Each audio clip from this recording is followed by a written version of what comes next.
أنت شمس أنت بدر أنت نور فوق نوري أنت إكسير وآلي أنت مصباح سروري يا نبي سلام عليكم يا رسول سلام عليكم يا حبيب سلام عليكم صلوات الله عليكم.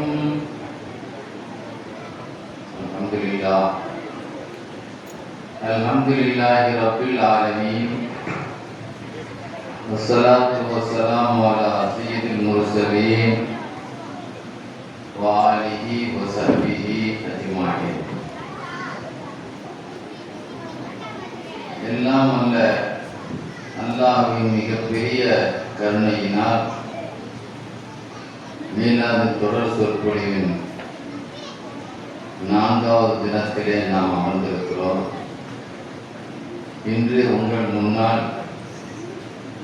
பெருமானார் ஸல்லல்லாஹு அலைஹி வஸல்லம் அவர்களுடைய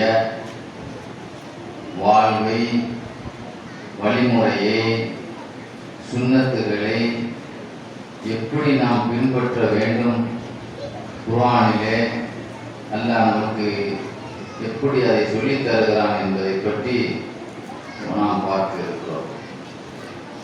அல்லாஹ் குர்ஆனிலே சொல்லுகிறான், குல் இன் குன்தும் துஹிப்பூனல்லாஹ ஃபத்தபிஊனி யுஹிப்புக்குமுல்லாஹ். நபியே, நீங்கள் மக்களுக்கு இப்படி சொல்லுங்கள், உங்களுக்கு அல்லாஹ்வின் மீது காதல் இருக்கிறதா, அல்லாஹ்வின் மீது நேசம் இருக்கிறதா, அல்லாஹ்வின் மீது பிரியம் இருக்கிறதா?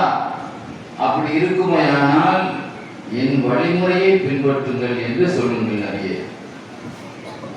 உலகத்துல அல்லாஹ்வுடைய நேசர்கள், அல்லாஹ்வுடைய காதலர்களாக வாழ்ந்தவர்கள் எல்லாருமே ரசூலுல்லாஹ்வை பின்பற்றாமல் இருந்ததே கிடையாது.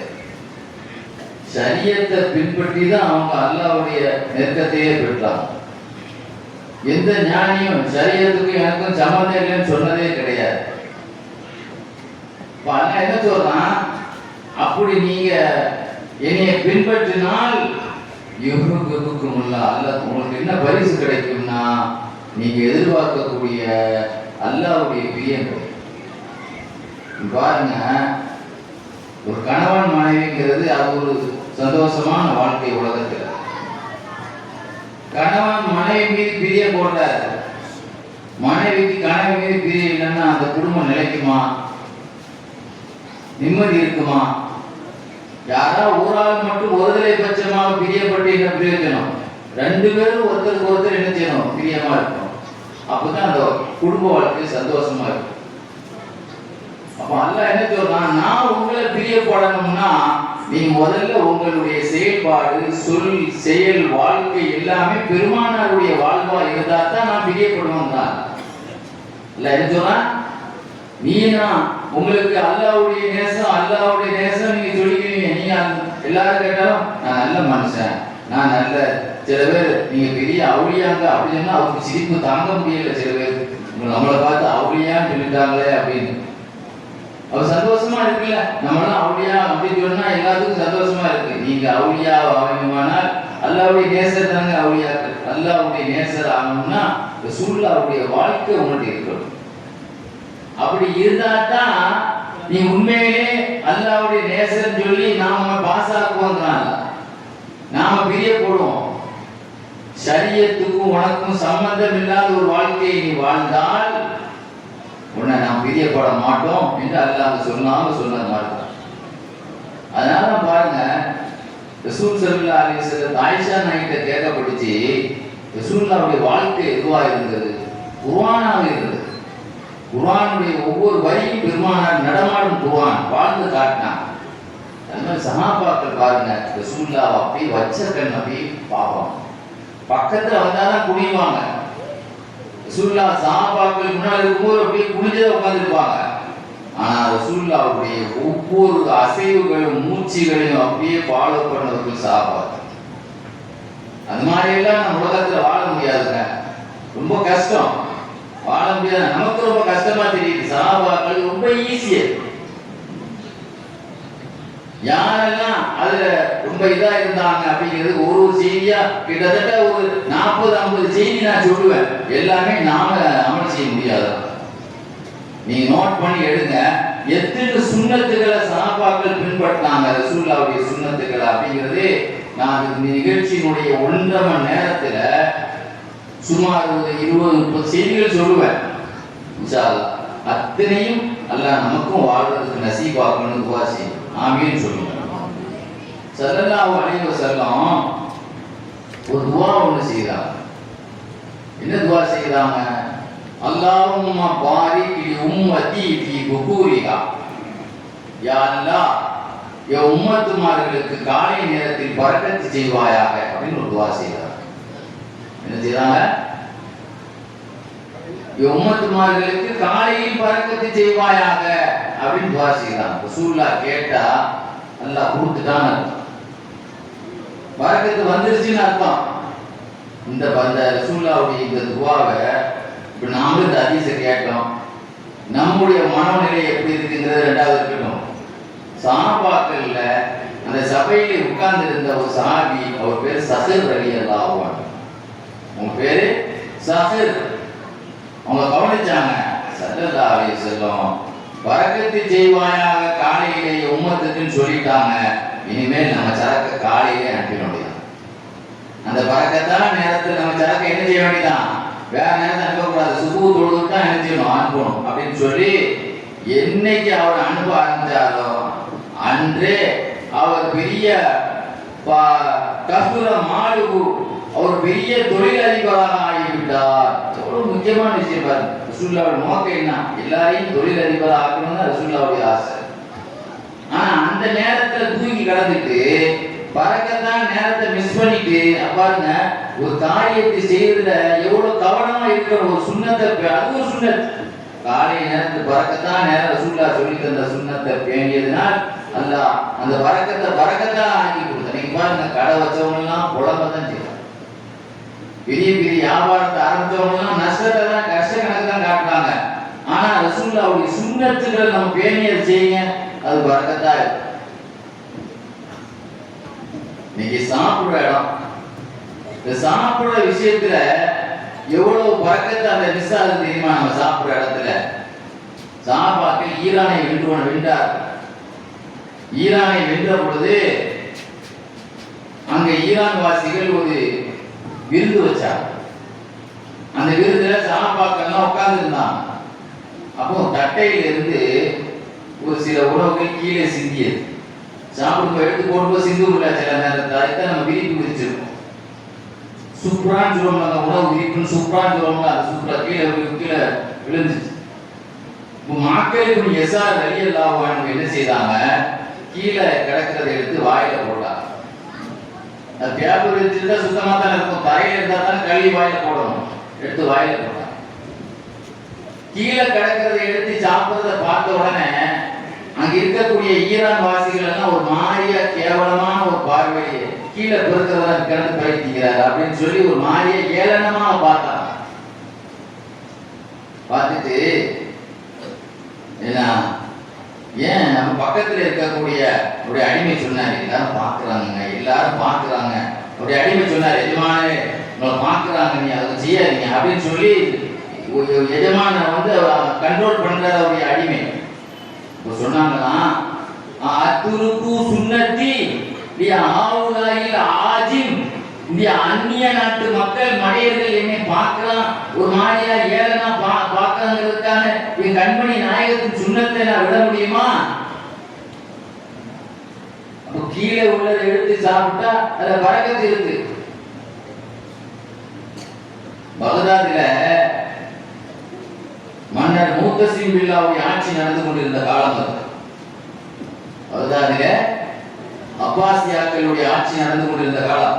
அப்போ அப்பாஸ் ரலியல்லாஹு பரம்பரை தானே அங்கே ஆட்சி செய்தாங்க. 38 கலீஃபாக்கள் ஆட்சி செய்தாங்க பக்தாதுல. அதில் மன்னர் முத்தசிம் பில்லாவுடைய ஆட்சி இருக்கு. அப்போ சபையில எளிய குணம் அர்த்தம் என்ற ஒரு ஆலிம் உட்கார்ந்து சாப்பிட்டுட்டு இருந்தார். மன்னருக்கு முன்னால யார் சாப்பிட்டுட்டு இருந்தா? எளிய குணம் அர்த்தம் ரலியல்லாஹு அன்ஹு. அப்ப இதே மாதிரி கீழே சிந்தனதை எடுத்து சாப்பிட்டுட்டு இருந்தான். எளிய குணம் அர்த்தம் ரலியல்லாஹு அன்ஹு.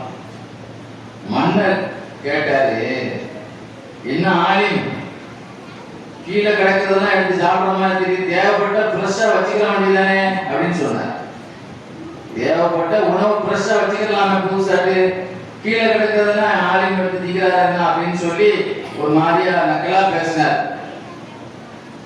அப்போ உடனே சொன்னாங்க, அர்த்தம் இது நான் கீழே கிடந்து எடுக்கிறது நான் சும்மா திங்கல, கண்மணி நாயகம் ஸல்லல்லாஹு அலைஹி வஸல்லத்தினுடைய சுன்னத்து ரசூலுல்லாஹ் கீழே வந்து அதை எடுத்து கழுவி சாப்பிடுங்க அப்படின்னு சொல்லியிருக்கிறாங்க. அதுல பரக்கத்து இருக்குன்னு வேற சொல்லியிருக்கிறாங்க. அந்த பரக்கத்துக்காக தான் நான் சாப்பிட்டேன். அப்படியா அப்படின்னு சொல்லி அங்கேயே ஒரு 300 வெள்ளி கவர்ல வச்சு கொடுத்துட்டாரு.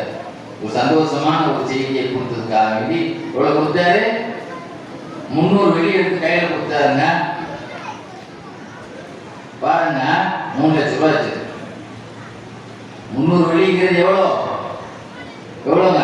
3 லட்சம். அப்ப சொன்னாங்களா எங்க அர்த்தம்? இப்பதான் சொன்னேன், கீழே கிடக்கிறத எடுத்து சாப்பிட்டா பறக்கத்து இருக்குன்னு ரசூலுல்லாஹ் சொன்னாங்க சொல்லி கொஞ்ச நேரத்துல உங்க பறக்கத்து வந்துச்சு பாருங்க அப்படின்னு சொன்னாங்க. என் கண்மணி சொன்னது எவ்வளவு உண்மையாயிட்டு பத்தியா? சொல்லி கொஞ்ச நேரத்துக்கு வந்து 3 லட்சம் ரூபாய் தந்துட்டீங்களா? கீழே கிடந்து எடுத்து சாப்பிட்டதுக்குள்ள 3 லட்சம் ரூபாய் தந்துட்டீங்களா? இதுதான் என் கண்மணி அதில் பறக்கத்து இருக்குதுன்னு சொன்னாங்க. கண்ணியத்துக்குரியவர்களே, ரசூலுல்லாஹ்வுடைய சுன்னத்தை நாம் பேணும் பொழுது இப்படி எந்த இடத்துல இருந்து நமக்கு பறக்கத்து வரும்னு சொல்ல முடியாது. இமாம் அஹ்மத் இப்னு ஹம்பல் ரஹ்மத்துல்லாஹி அலைஹி, இமாம் அஹ்மத் இப்னு ஹம்பலுடைய மதுஹபுக்கு சூஃபி மதுஹப்னு பேர். ரொம்ப பேணுதலானது. ஒருவருடைய பரல் 10 அவங்கள்ட்ட. அவங்களுக்கு அதாவது கால மசூதி செய்யறதுலாம் பரது அவங்களுக்கு. சுண்ணத்தை விட நிறைய பரல் தான் அவங்க அதிகம். ரொம்ப பேணுதலான நம்ம இமாம் அஹ்மத் இப்னு ஹம்பல் ரஹ்மத்துல்லாஹி அலைஹி. ரசூலுல்லாஹ்வுடைய சுன்னத். ஒரு ஆள் கேட்டார் அஹ்மத் நம்மகிட்ட, தர்பூஸ் பழம் சாப்பிடலாமான்னு கேட்டார். அஹ்மத் இப்னு ஹம்பல் என்ன கேட்டார்? ஒரு ஆளு, தர்பூஸ் பழம் இருக்கலாங்க கடையில் விற்கிறாங்களே வெயில் காலத்துல, தர்பூஸ் பழம் சாப்பிடலாமா அப்படின்னு கேட்டார். அவங்க சொன்னாங்க, தர்பூஸ் பழம் எப்படி ரசூலுல்லாஹ் சாப்பிட்டாங்கன்னு விளக்கங்களை நாம பார்க்கல. விளக்கங்கள் தெரியாத பொழுது தர்பூஸ் பழம் சாப்பிட்டாங்களா ரசூலுல்லாஹ் சாப்பிட்டாங்கன்னு எப்படி நான் சொல்ல முடியும் உனக்கு அப்படின்னு. எப்படி சாப்பிட்டாங்கன்னு முதல்ல அது தெரிஞ்சா இல்லவா நம்ம தர்பூஸ் பழம் சாப்பிட்டாங்கன்னு சொல்ல முடியும். அதனால நான் எப்படி சாப்பிட்டாங்கிறது நான் இது வரைக்கும் பார்க்கல. அதனால தர்பூஸ் பழம் சாப்பிட்டாங்கன்னு நான் சொல்ல முடியாதுன்னு சொன்னாங்க.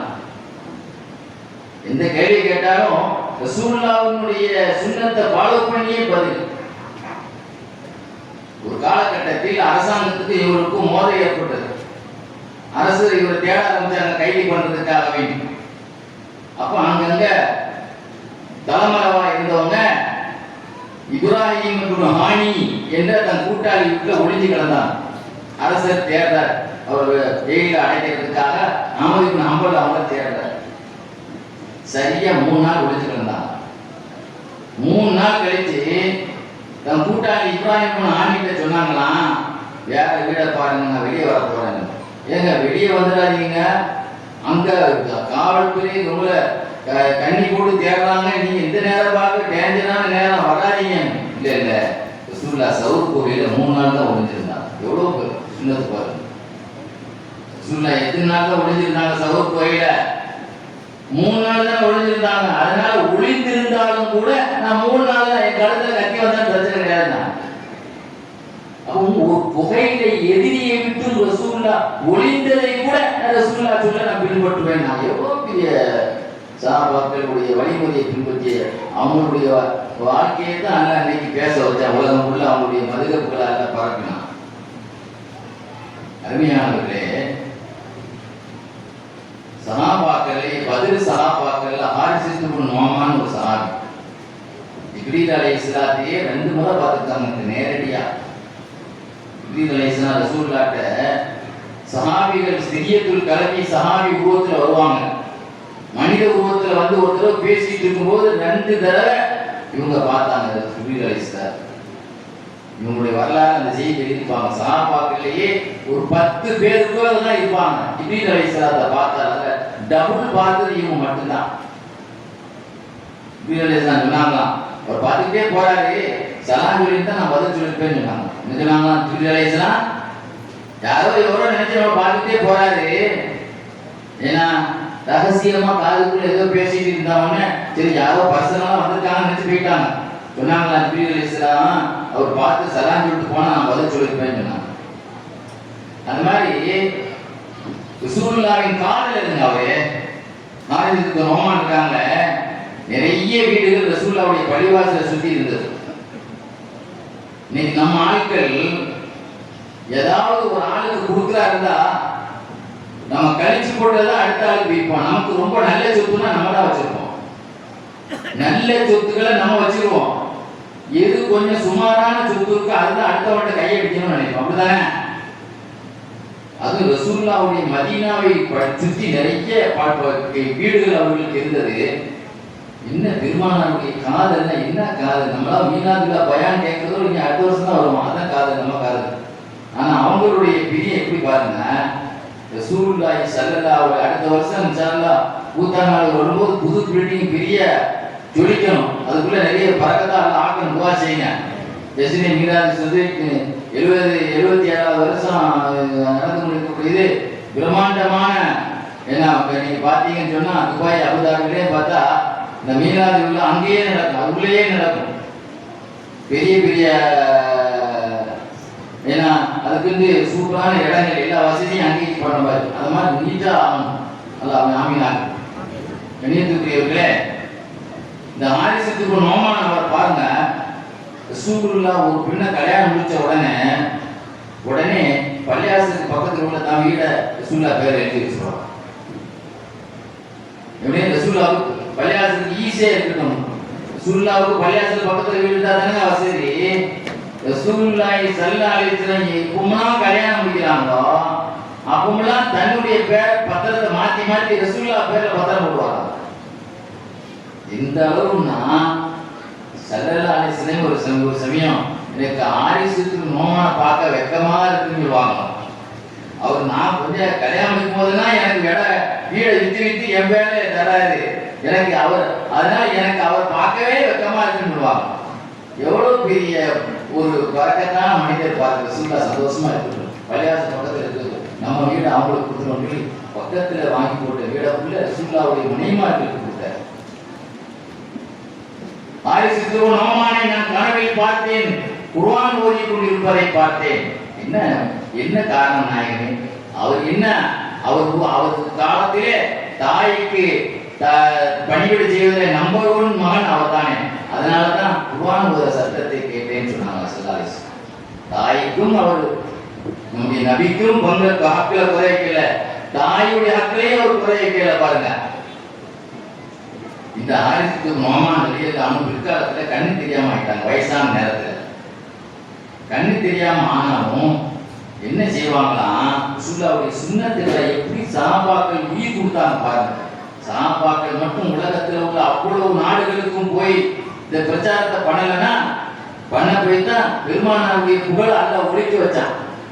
ஒரு தொண்டர் கூட சோடையாகலங்க, சஹாபாக்கள் ஒரு சஹாபி கூட சொத்தையாகல. நமக்கு 5 புள்ள இருந்தா ஒருத்தர் உருப்படியாக ஒருத்தர் உருப்படிதான் போயிடலாம். அப்படி அல்ல, சஹாபாக்கள் ரசூலுல்லாஹ்வுடைய பார்வையிலேயே, அந்த பவர்லேயே, அந்த கட்டி அணைச்சதிலேயே, அவர்களோடு நின்று தொழுவதிலேயே அந்த ஆத்மீக பயிற்சி கொடுத்த அந்த பாக்கியம். வீட்டுல என்ன செய்வாங்க, ஹாரிஸுக்கு நோமான் கண்ணு தெரியாத நேரத்துல வீட்டுல ஒரு திண்ணையில ஒரு தூண் இருக்கும்ல, அந்த தூணில் இருந்து ஒரு கயிறு கட்டி அப்படியே தான் வீட்டுக்குள்ள வரைக்கும், வீட்டினுடைய ஹால் வரைக்கும் அந்த கயிறு இழுத்து கட்டி வீட்டுக்குடைய ஹால்ல ஒரு கூடையை வச்சுக்கிட்டு பேரத்தம்பளத்துல வச்சுக்கிட்டு உட்கார்ந்துருப்பாங்க. யாராவது உதவின்னு சொல்லி வீட்டு வாசல்ல நின்று சத்தம் விட்டா கண்ணு தெரியாத நிலையிலும் யாராவது வீட்டுல சத்தம் கொடுக்க சொல்லாம கயிறை பிடிச்சிக்கிட்டே நடந்து வந்து அந்த பேரத்தம்பளத்தை கூடையை கொண்டு வந்து எடுத்து கொடுப்பாங்க.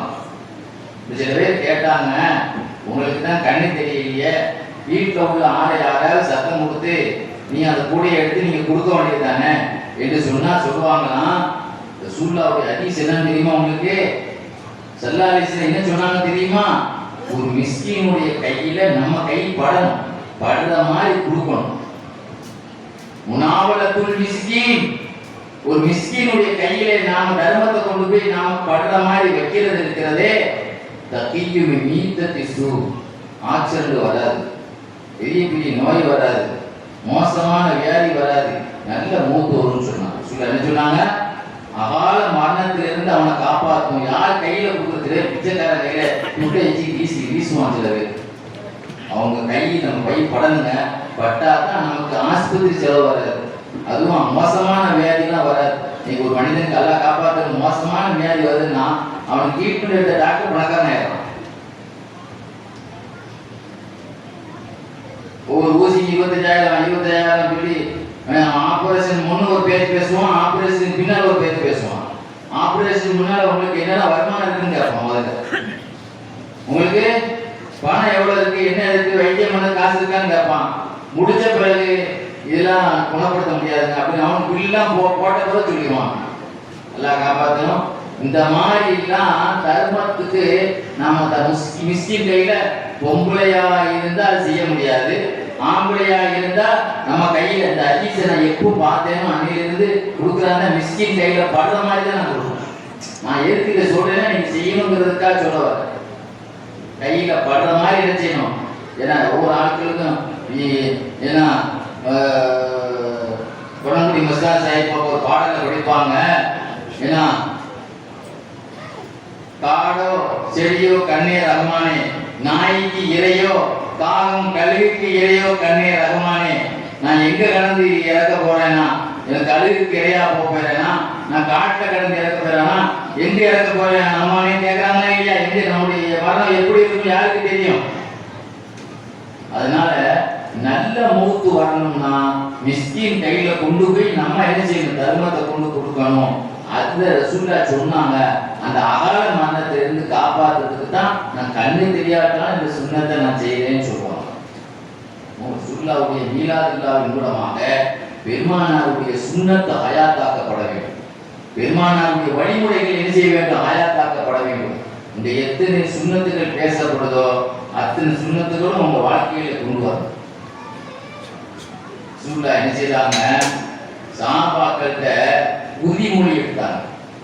எல்லாரும் உறுதிமொழி எடுங்க, எல்லாரும் உறுதிமொழி எடுங்கன்னா சில பேர் பர்சனலா சில உறுதிமொழி எடுத்தாங்க, தனிப்பட்ட முறையில சில பேருக்கு உறுதிமொழி எடுத்தாங்க.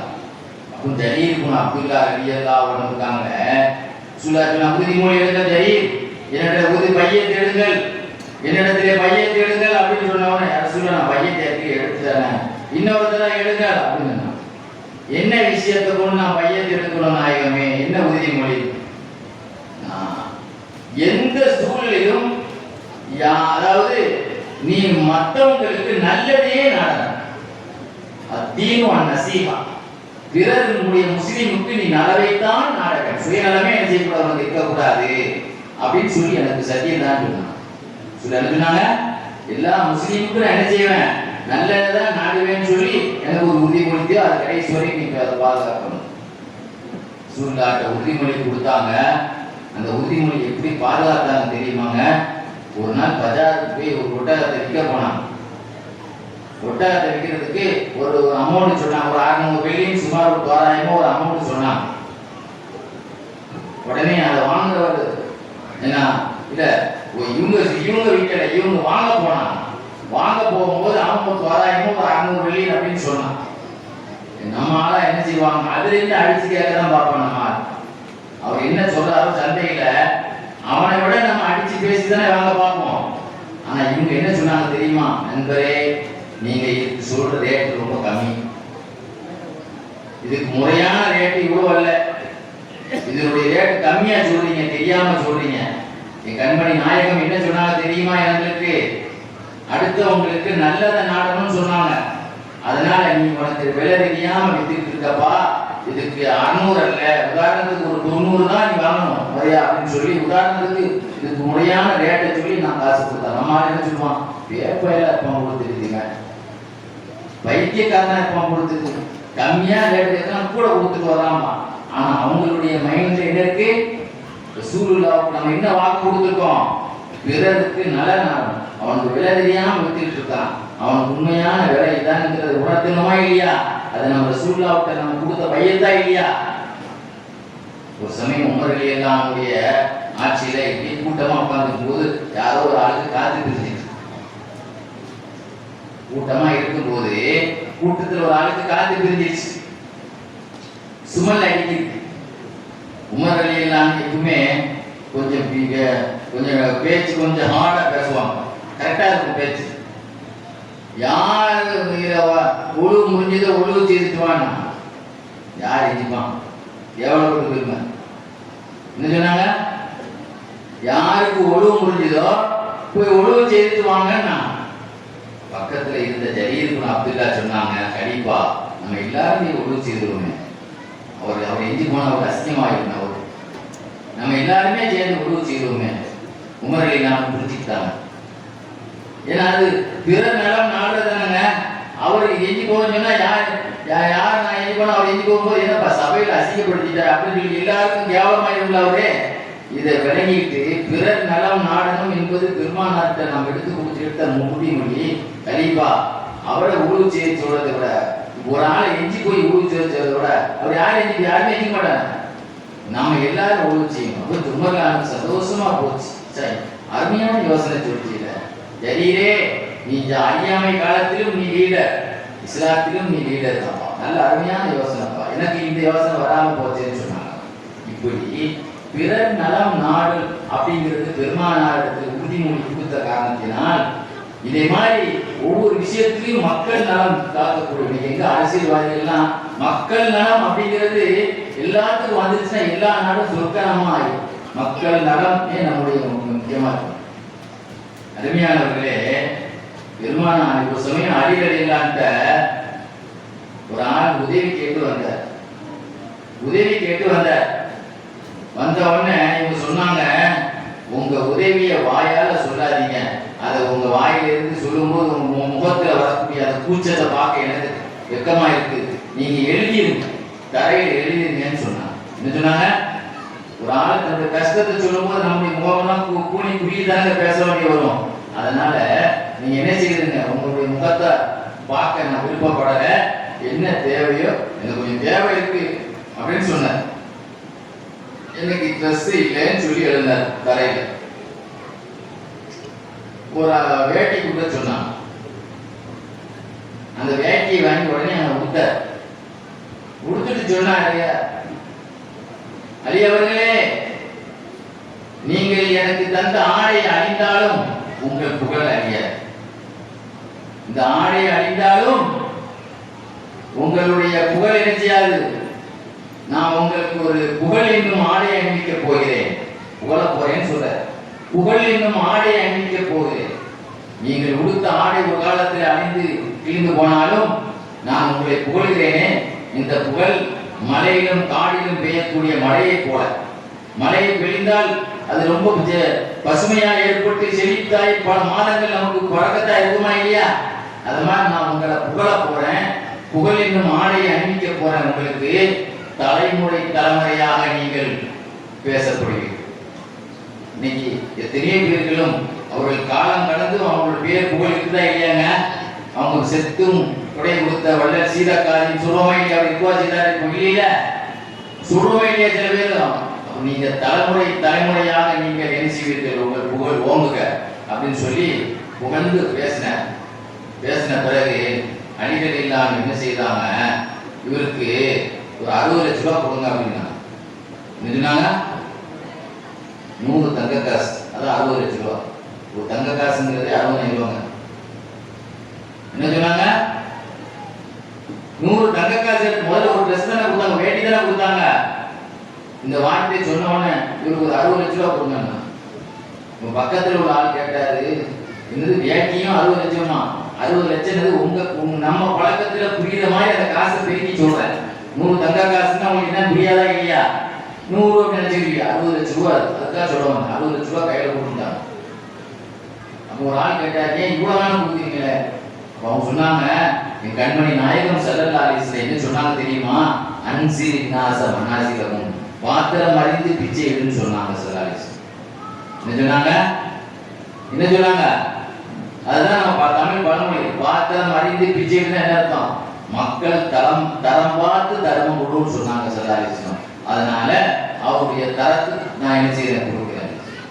ஆயிஷா சித்திகா ரலியல்லாஹு அன்ஹா இருக்காங்க, ஒரு பயணத்துல இருந்தாங்க.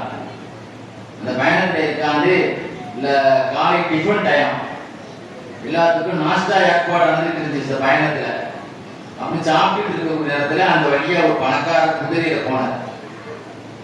அவர் கூப்பிட்டாங்க, வாங்க எங்க கூட இருந்து சாப்பிடுங்க, எங்க கூட இருந்து சாப்பிடுங்கன்னு சொல்லி அந்த பணக்காரரை, குதிரையில போன பணக்காரரை கூப்பிட்டு, அவங்க கூட நம்ம ஒரு கெஸ்ட் வந்தா இப்படி நம்ம கூட இருந்து சாப்பிடுவோமா இல்லையா? ஆம்பளைங்க இருந்தா ஆம்பளையோட, பொம்பளையா இருந்தா பொம்பளையோட சாப்பிடுவாங்களா இல்லை வீட்டுக்காரங்களோட சாப்பிடுவாங்க. ஐஷா நபி கூட இருந்து சாப்பிட்டாங்க. அப்ப அந்த வழியை ஒரு யாசகர் வந்தார். அவருக்கு ஒரு ரொட்டி துண்டு கொடுக்க சொன்னாங்க, அவர் வாங்கி போயிட்டார். சில பேர் ஆயிஷா கிட்ட கேட்டாங்க, மூமின்களின் தாயே, ஒரு ஆளை கூப்பிட்டு உட்கார வச்சு சாப்பாடு கொடுத்தியா? ஒரு ஆளுக்கு ஒரு ரொட்டி துண்டு கொடுத்து அனுப்பிட்டீங்க, இது என்ன இது? அவரையும் கூப்பிட்டு உட்கார வச்சுக்கலாம்ங்கிற மாதிரி கேட்கலாம். உடனே சொன்னாங்க, ஸல்லல்லாஹு அலைஹி வஸல்லத்துடைய ஹதீஸ் என்னது? அன்சிர் நாஸ மனாசிலஹும், மக்களுடைய தரத்துக்கு ஏற்ப தர்மம் கொடுன்னா. அவர் ஒரு பெரிய பணக்காரர், நல்ல கண்ணியமானவர், ஒரு கம்பீரமானவர். அவருக்கு கூப்பிட்டு நம்ம உட்கார வைக்கிறது அவருக்குள்ள சண்டை. யாசகர் இருக்கிறது நம்ம கூட பந்தி போட்டு சாப்பிட வராது. அவர் யாசகர், அவருக்கு ஒரு துண்டு ஒரு ரொட்டி துண்டு எதிர்பார்த்து வர்றார். அவர் தேவையை நம்ம பூர்த்தி பண்ணணும். அவருக்கு நோக்கம் என்ன? ஒரு ரொட்டி துண்டு தேவை வர்றாரு, அதை பூர்த்தி பண்ணோம். அது அவருக்கு நாம் செய்த கண்ணியம். அவர் முசாபிரா வந்தார், அவருக்குள்ள ஆஜத்தை அவரை நம்ம குறை வைக்கல.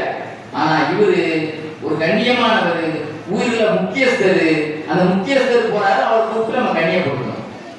அவருடைய கண்ணியத்தை நம்ம குறை வைக்கிறது. இது பெருமானார் நமக்கு சொல்லி தந்த முசாபரை நடத்துற மாதிரி தான் ஒரு பணக்காரர் நடத்துற சூழலை சொல்லலையே. ஒரு பணக்காரர் நடத்துற மாதிரி தான் ஒரு முசாபரை நடத்துற ஒரு சூழலை நினைச்சு சொல்லலாம். அவங்களுக்கு ஏற்ப நடத்துங்கன்னு சொன்னாங்க ஸல்லல்லாஹு அலைஹி வஸல்லம். ஒரு ஆளு பெருமானார் ஸல்லல்லாஹு அலைஹி வஸல்லத்துல ஒரு யாசகர் வந்தாருங்க. ஸல்லல்லாஹு அலைஹி வஸல்லம் அந்த நேரத்துல அவங்கள்ட்ட இருந்தது ஒரு வெள்ளி இருக்குது, கையில கொடுத்தாங்க. அந்த மனிதர் ஒரு பேராசக்காரர். முசாஃபிர்கள் சில பேர் ரொம்ப பேராசக்காரர் இருப்பாங்க. வாங்கிட்டு 10 ரூபா கொடுத்துருப்போம், 1 ரூபா கொடுக்குற இடத்துல 10 ரூபா தந்ததுக்காக சந்தோஷப்பட மாட்டாங்க. ஒரு 50 ரூபா கொடுப்போம், ஒரு 200 ரூபா தாங்க. எப்படி நம்ம 50 ரூபா கொடுத்துருப்போம், 5 ரூபா கூட கொடுக்க மாட்டான். இவன் பெரிய பேரன் இருப்பா கொடுத்தீங்க, ஒரு 500 ரூபா தாங்களா அப்படின்னு கேட்பாங்க. அந்த மாதிரி நிறைய இடத்துல நம்ம அனுபவத்தை பார்க்கலாம். ஒரு தடவை ரசூலுல்லாஹ்க்கு ஒரு யாசகர் வந்தாரு. ரசூலுல்லாஹ் ஒரு வெள்ளி கொடுத்தாங்க. ரசூலுல்லாஹ் ஒரு வெள்ளி கொடுத்தா அது எவ்வளவு பரக்கத்து இருக்கும். ஒரு பரக்கத்து, அந்த சஹாபாக்கள்லாம் ரசூலுல்லாஹ்வுடைய பரக்கத்தை வச்சு எவ்வளவு அனுபவிச்சு, எத்தனை காலமாக அனுபவிச்சாங்க. ஒரு சின்ன செய்தி சேமிக்கு சொல்றேன். ஒரு சமயம் மிக்தாத் ரலியல்லாஹு பாத்ரூம் போயிருந்தாங்க. சஹாபாக்கள் அடக்கஸ்தலம் இருக்குல்ல, அந்த காலத்துல அது பாத்ரூம் போற இடமாவும் இருக்கு. இந்தியிலான அது கபரஸ்தானா மாறிச்சு. உஸ்மான் இப்னு மஃஊன் ரலியல்லாஹு பதில் சாஹாபி தான் முதல்ல அது அடக்கப்பட்டது. அதுக்கு முந்தினா அது கபரஸ்தான் கிடையாது, அது டாய்லெட் போற மாதிரி இடமாவும் இருக்கு. அந்த ஜன்னத்து பக்கையில பாத்ரூமுக்கு போயிட்டு இருக்கும்போது அவங்க பக்கத்துல ஒரு பெருச்சாளி பொந்தோடு இருந்தது. பெருச்சாளி தான் சொல்லுவாங்க, பெரிய எலி. பெருச்சாளி பொந்தோடு இருந்தது.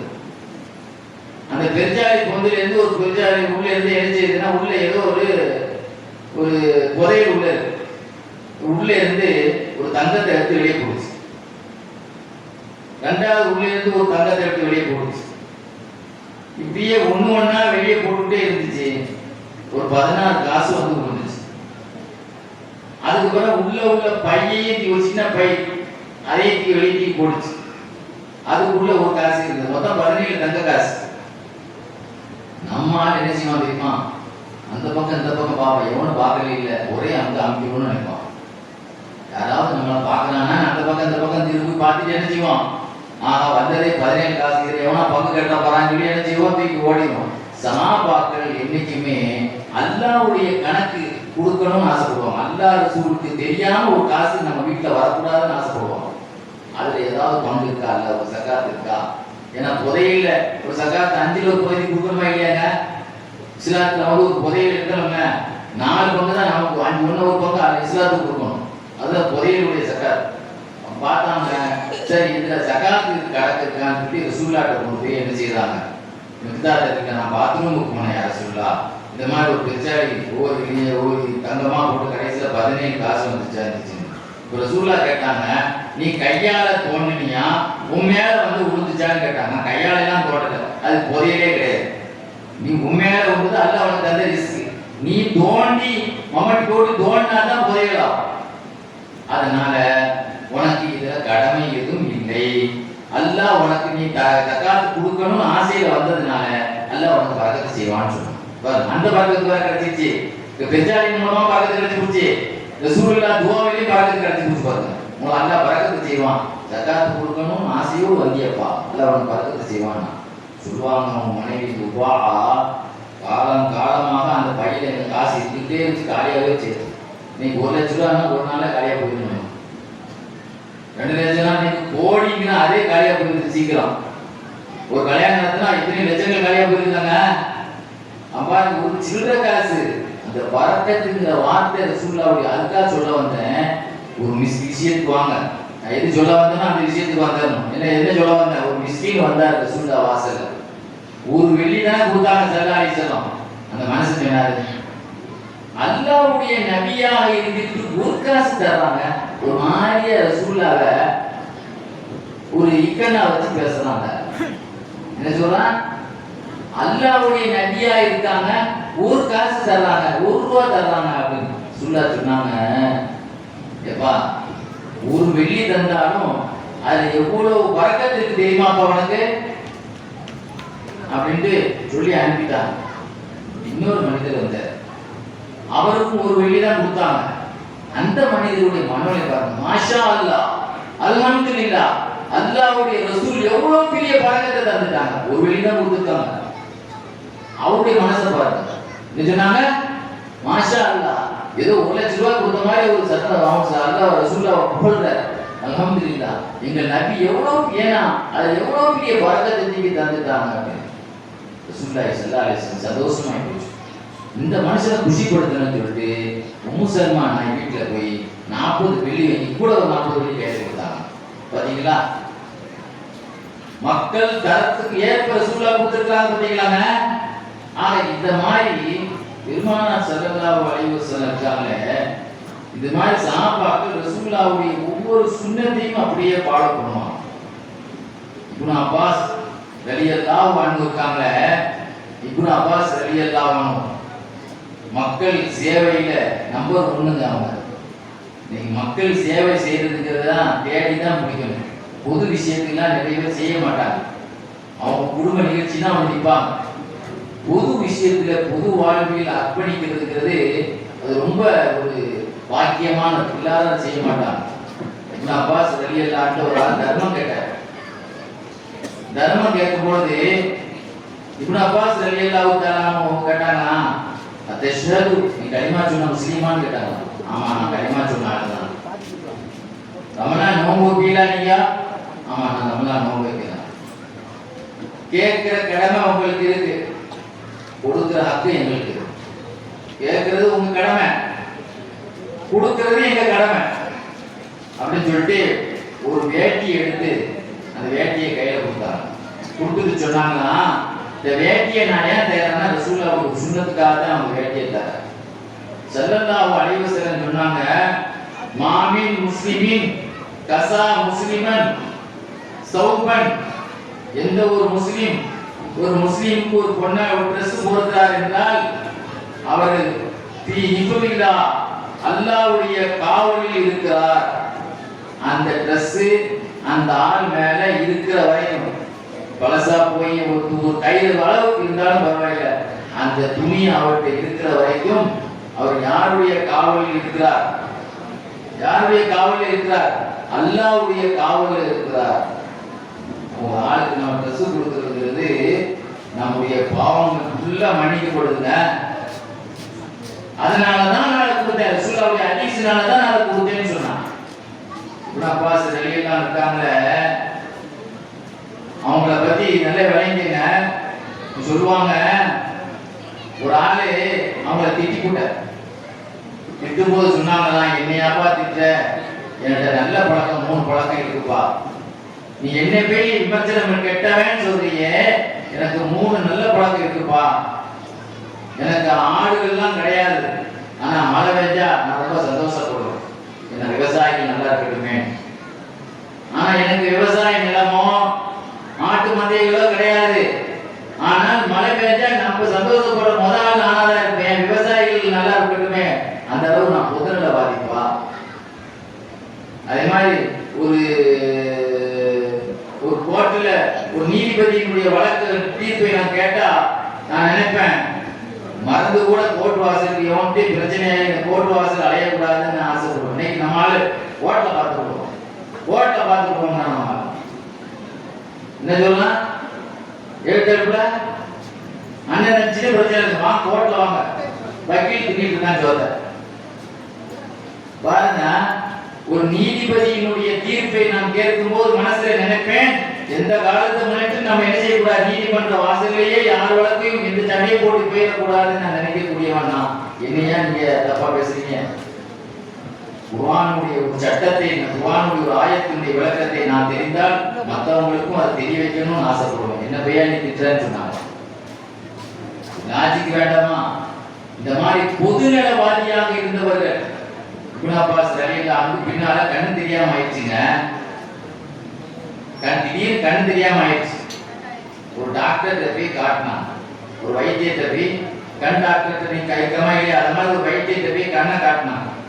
அப்ப அந்த டாக்டர் சொன்னாரு, உங்களுக்கு நான் வைத்தியம் பண்றேன், ஒரு 7 நாள் நீங்க துணியக்கூடாது, தொழக்கூடாது. என்ன சொன்னாரு, உங்க கண் பார்வையை சரி பண்ணணும்னா நீங்க ஒரு 7 நாளைக்கு, இன்னைக்கு நம்ம ஆட்கள் எல்லாம் ஒரு வாரம் 1 மாசம் தொழாம இருக்கிறோம். நம்ம ஆள் சொல்லுவோம், நம்ம என்ன சொல்லுவோம், 1 வாரம் என்னங்க 1 மாசம் தான் தொழாம இருக்கிறோம், நீங்க கண்ணை பார்த்தா தெரியும். அப்படித்தான் நம்ம சொல்லுவோம். நமக்கு சொன்னாங்களா, என்னது தொழக்கூடாதா, நீ கண்ணே குருடாதான் பரவாயில்ல, நான் தொழாமலாம் இருக்க மாட்டேன். ஏன்னா என் கண்மணி நாயகன் என்ன சொன்னாங்க தெரியுமா, மான் தரக்க சலாத்த, தொழுகையை யார் விடுவாரானால் லக்கியல்லாஹ, அல்லாஹ்வை டென்ஷனானவர்கள், அல்லாஹ் டென்ஷனா இருக்கு நிலையில் அவன் அல்லாஹ்வை சந்திப்பான். அல்லாஹ் டென்ஷனான நம்மளால தாங்க முடியுமாங்க, தாங்க முடியுமா? தொழாவிட்டால் அவன் 1 வாரத்துல நான் இறந்து போயிட்டா எந்த நிலையில நான் சந்திப்பேன்? ஐஷா நாய்க்கு சட்டம் கேட்டாங்க, அபூ ஹுரைரா அவங்கள்ட்ட கேட்டு எழுதினாங்க, இது மாதிரி ஒரு டாக்டர்கிட்ட நான் கேட்க போனேன், 1 வாரம் தொழுவாம இருந்தா வைத்தியம் பண்றாங்க, அப்ப அதுக்கு இடையில நீங்க இறந்து போயிட்டு அவங்க நிலம் என்னன்னு கேட்டாங்க. சுல்லாவுடைய ஒரு ஹதீஸ் அதுக்கு மாத்தமாக இருந்தால், கண் பார்வை போனால் பரவாயில்லை, என் பெருமானாருடைய சுன்னத்து மிஸ் ஆகிறத நான் இடம் கொடுக்க மாட்டேன் அப்படிங்கிற ஒரு நிலையில வாழ்ந்தது. ஒரு நாள் ஸல்லல்லாஹு அலைஹி வஸல்லம் பள்ளியாசலில் பயான் பண்ணிட்டு இருக்காங்க. பயான் பண்ணும்போது சில பேர் பள்ளியாசல் உட்பள்ளியில நின்றுட்டு இருக்காங்க. அப்ப சொன்னாங்க, உட்காருங்க உட்காருங்கன்னு சொன்னாங்க. ரசூலுல்லாஹ் பயான் பண்ணா அந்த சவுண்ட் பல மீட்டர் ரொம்ப தூரம் கேட்கும். ரசூலுல்லாஹ் குர்ஆன் ஓதுனாலே அந்த பனியில் கணம் ஒரு ஏரியா இருக்கு, அந்த ஏரியா வரைக்கும் கேட்குமா மக்கள். அப்ப அந்த ஏரியாவில இவங்க உட்காருங்கன்னு சொல்லும் பொழுது ரசூலுல்லாஹ் பள்ளிவாசல்ல உட்பள்ளியில நின்றுட்டு இருக்கக்கூடியவங்க மற்றவங்களுடைய தலை மறைக்குதுன்னு உட்கார்றதுக்கா கைச்சாட பண்ணலாங்க. ரோட்ல எங்கேயோ ஒரு மூலையில அப்துல்லா இப்னு ரவாஹா நடந்து வந்துட்டு இருக்காங்க தொழுகைக்கு, உட்காருங்க ரசூலுல்லாஹ் சத்தம் கேட்டாங்கன்னா ரோட்லயே உட்கார்ந்தாங்க. அவங்கள பார்த்தா சொன்னாங்க, அவங்கள பார்த்து சொல்லப்படல, ரசூலுல்லாஹ் உட்காருன்னு சொன்ன உடனே நம்ம நடக்கிறதா அப்படி உட்கார்ந்தாங்க. அப்படிதான் சொல்லப்பட்டது. ரசூலுல்லாஹ் அங்க ஒரு ஆள் உட்கார்ந்துட்டாரு, உள்ளவா ஏன்பா ரோட்லயே உட்கார்ந்த நாயகமே நீங்க கையை காட்டவன என்னையும் சொன்ன மாதிரி இருந்துச்சு. ரசூலுல்லாஹ்வுக்கு சந்தோஷம். ஜாலக்கல்லாஹு ஹிர்ஸக ஃபி தவாயியத்தில்லாஹ் வ தவாயியத்தி ரசூலி, அல்லாஹ் தஆலா உனக்கு பேராசையை அதிகப்படுத்தட்டும், அல்லாஹ்வுடைய ரசூலுக்கு கட்டுப்படக்கூடிய பேராசையை அல்லாஹ்வுக்கு கட்டுப்படக்கூடிய பேராசை. அந்த ஆசைக்கு போய் தானே நில்லுங்கள்னு சொன்ன உடனே உட்காருங்க ஓட்டையை பார்த்தாங்க. ஒரு நாள் அப்துல்லா இப்னு மஸ்ஊத் ரலியல்லாஹு அன்ஹு பள்ளியாசலுக்குள்ள வர்றாங்க. உட்காருங்கள் அப்படின்னு சொல்லி உட்படியில் உள்ளவங்க இவங்க படியில அப்படிதான் காமிக்கிறாங்க. அப்படி இருக்காங்க படியில. ரசூலுல்லாஹ் சொன்னாங்க, தால் இப்னு மஸ்ஊத் உள்ளவா, நான் உடனே சொல்லல உள்ளவான்னு சொன்னான். நீ படியிலே உட்கார்ந்துச்சேன்னு சொன்னாங்க. எவ்வளவு பெரிய பக்தி பாருங்க. ரசூலுல்லாஹ் ஹதீஸ் சொன்ன உடனே கட்டுப்படக்கூடிய ஒரு பக்தி. ஆயிஷா சித்திகா ரலியல்லாஹு தஆலா அன்ஹா சொல்லுவாங்க,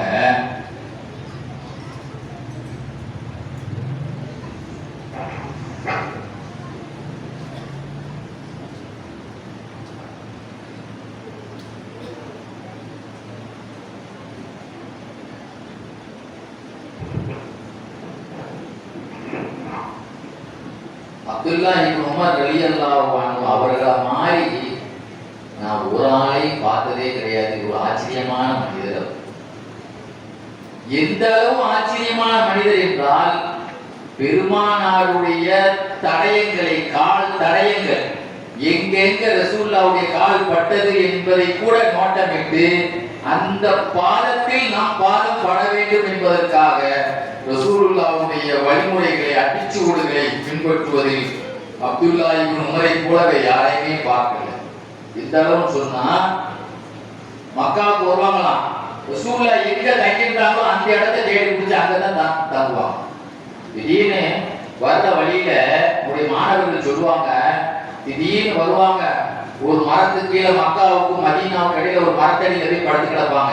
என்ன எங்க படுத்து கிடக்கி ரசூலுல்லாஹ் நான் கூட வரும்போது கையில் உள்ள தூக்க ரசூலுல்லாஹ் தூங்கினான். துவருக்கு முந்தி இந்த மரத்துல தான் தூங்கினாங்க, அதனால நான் அந்த மரத்துல தூங்குறேன். எவ்வளவு பெரிய விஷயம் பாருங்க. ஒரு ரோட்ல நடந்து போகும்போது ஒரு நல்ல கிளீனா இருக்கு அந்த பாதை, அதை விட்டுட்டு கரடு முரடான ஒரு இடத்துல கிராஸ் ஆனாங்க. ஏங்க அங்கேயாங்க கிராஸ் ஆகி அங்க கல்லு முள்ளா இருக்கு, இங்க கல்லு முள்ளா இருக்கும் போது அது சுள்ள நடந்தாங்க. அதனால நான் நல்லா இருக்கும் போனா அந்த சுண்ணத்து எனக்கு கிடைக்காது. ஒரு இடத்துல போய் பாத்ரூம் போய் உட்கார்ந்தாங்க. எல்லாரும் உங்களுக்கு பாத்ரூமுக்கு போய் உட்கார், பாத்ரூமுக்கு வரல, ஆனால் ரசூலுல்லாஹ் பாத்ரூமுக்கு போனாங்க. அதனால அந்த சுண்ணத்துக்காக நான் போய் உட்கார்ந்து வச்சுட்டு வரேன். அதான் சொல்லுவாங்க, இப்னு உமரை பார்த்தால், ரசூலுல்லாஹ்வுடைய சுன்னத்தை பின்பற்றக்கூடிய இந்த காதலரை பார்த்தால் மக்கள் பைத்தியம் என்று அவரை சொல்லி விடுவார்கள். அந்த அளவிற்கு அந்த பிரியராக பெருமானாருடைய கால் தடயங்கள் பட்ட இடத்தை நம்ம நடக்கணுங்கிறதுல ரொம்ப கவனமா இருந்தாங்க. ஒரு நாள் அவங்களுக்கு காய்ச்சல் சோம் இல்லாம இருந்தா, நல்ல பாருங்க, சோம் இல்லாம இருக்கும்போது நிறைய ஆசை அது திங்கணும், இது திங்க முடியாது. மீன் சாப்பிடணும்னு ஆசை வந்துட்டாங்க. அந்த நேரத்துல மீன் சீசன் இல்லை, அன்சீசன் இருந்தாலும் அவனுடைய எஜமான் அடிமை என்ன செய்யறாரு, தேடி பிடிச்சி நம்ம எஜமான் கேட்கிறாரு, எங்கேயாவது ஒரு மீனை பல நாளா தேடி இருக்காங்க. ஒரு நாள் ஒரே ஒரு மீன் கிடைச்சி, மதீனாவே ஒரு மீன் தான் கிடைச்சி. அதை வாங்கிட்டு வந்து ஆளை பொறிச்சு மசாலா தடையை பொறிச்சு கொடுக்க நேரத்தில் ஒரு மிஸ்கின் வந்தார். மிஸ்கின் வந்தவன சொல்லிட்டாங்க, ரொட்டிய இந்த மீன்ல சுத்தி அதை அவுட்டு கொடுத்தாங்க. வீட்டில் உள்ளவங்க சொன்னாங்க, இவ்வளவு நாளா கஷ்டப்பட்டு இந்த மீன் நம்ம கேட்டு எதிர்பார்த்துட்டு இருந்தோம், இவ்வளவு நாளா தேடி பிடிச்சி ஆசைப்பட்டு கேட்டீங்கள, அவருக்கு நம்ம ஏதாவது கொடுத்து திருப்திப்படுத்திக்கலாம், சாப்பிடணும், அதை கொடுன்னா கொடுத்துடணும் நீங்க அப்படின்னு சொன்னாங்க. கடைசியில கொடுக்கும் போதே அந்த மிஸ்கின்ல சொன்னாங்க, எப்பா இந்த மீனை நான் எங்கள்கிட்டயே விற்கிறப்பா, அதுக்கு காசை நான் தரப்பான்னு சொல்லி அந்த மிஸ்கின்ட்ட காசை கொடுத்து அந்த மீன் அந்த மிஸ்கின்ட்டே வாங்கிட்டு வந்தான். அப்ப கேட்டாங்க, அவர்கிட்டயே விலை பேசி வித்தி வாங்கிட்டு வரீங்களா, தயவு செய்து அந்த மீன் அவர்கிட்டயே கொடுத்து, நான் திங்க மாட்டேன். ஏன் தெரியுமா, கண்மணி நாயகம் ஸல்லல்லாஹு அலைஹி வஸல்லம் என்ன சொன்னார்கள் தெரியுமா, ஒரு மனிதர் ஒரு பொருளை ஆசைப்பட்டு தன் ஆசையை விட பிறருடைய ஆசையை தேர்ந்தெடுத்தால் அல்லாஹ் ஒரு பாவத்தை மன்னிப்பான்னு சொன்னாங்க. எவ்வளவு பெரிய சுன்னத்து பாருங்க. நம்ம ஆட்கள் கற்பனை கூட நம்மளால பண்ண முடியாது. மீட்டிங்க ஆசை வந்தாலும் அந்த ஆசையை விட அடுத்தவங்களை தேர்ந்தெடுத்தா அல்லாஹ் பாவத்தை மன்னிப்பான் ரசூலுல்லாஹ் சொன்னாங்கல்ல, அந்த சுன்னத்து தான் மைண்ட்ல இருப்பாரு. ஒரு நாள் மக்காவில இருந்து இவங்க மதீனாவில இருந்து மக்காவுக்கு போனா 300 கிலோமீட்டர் வாகனத்துல போனா டயர்ட் ஆயிடுவாங்க.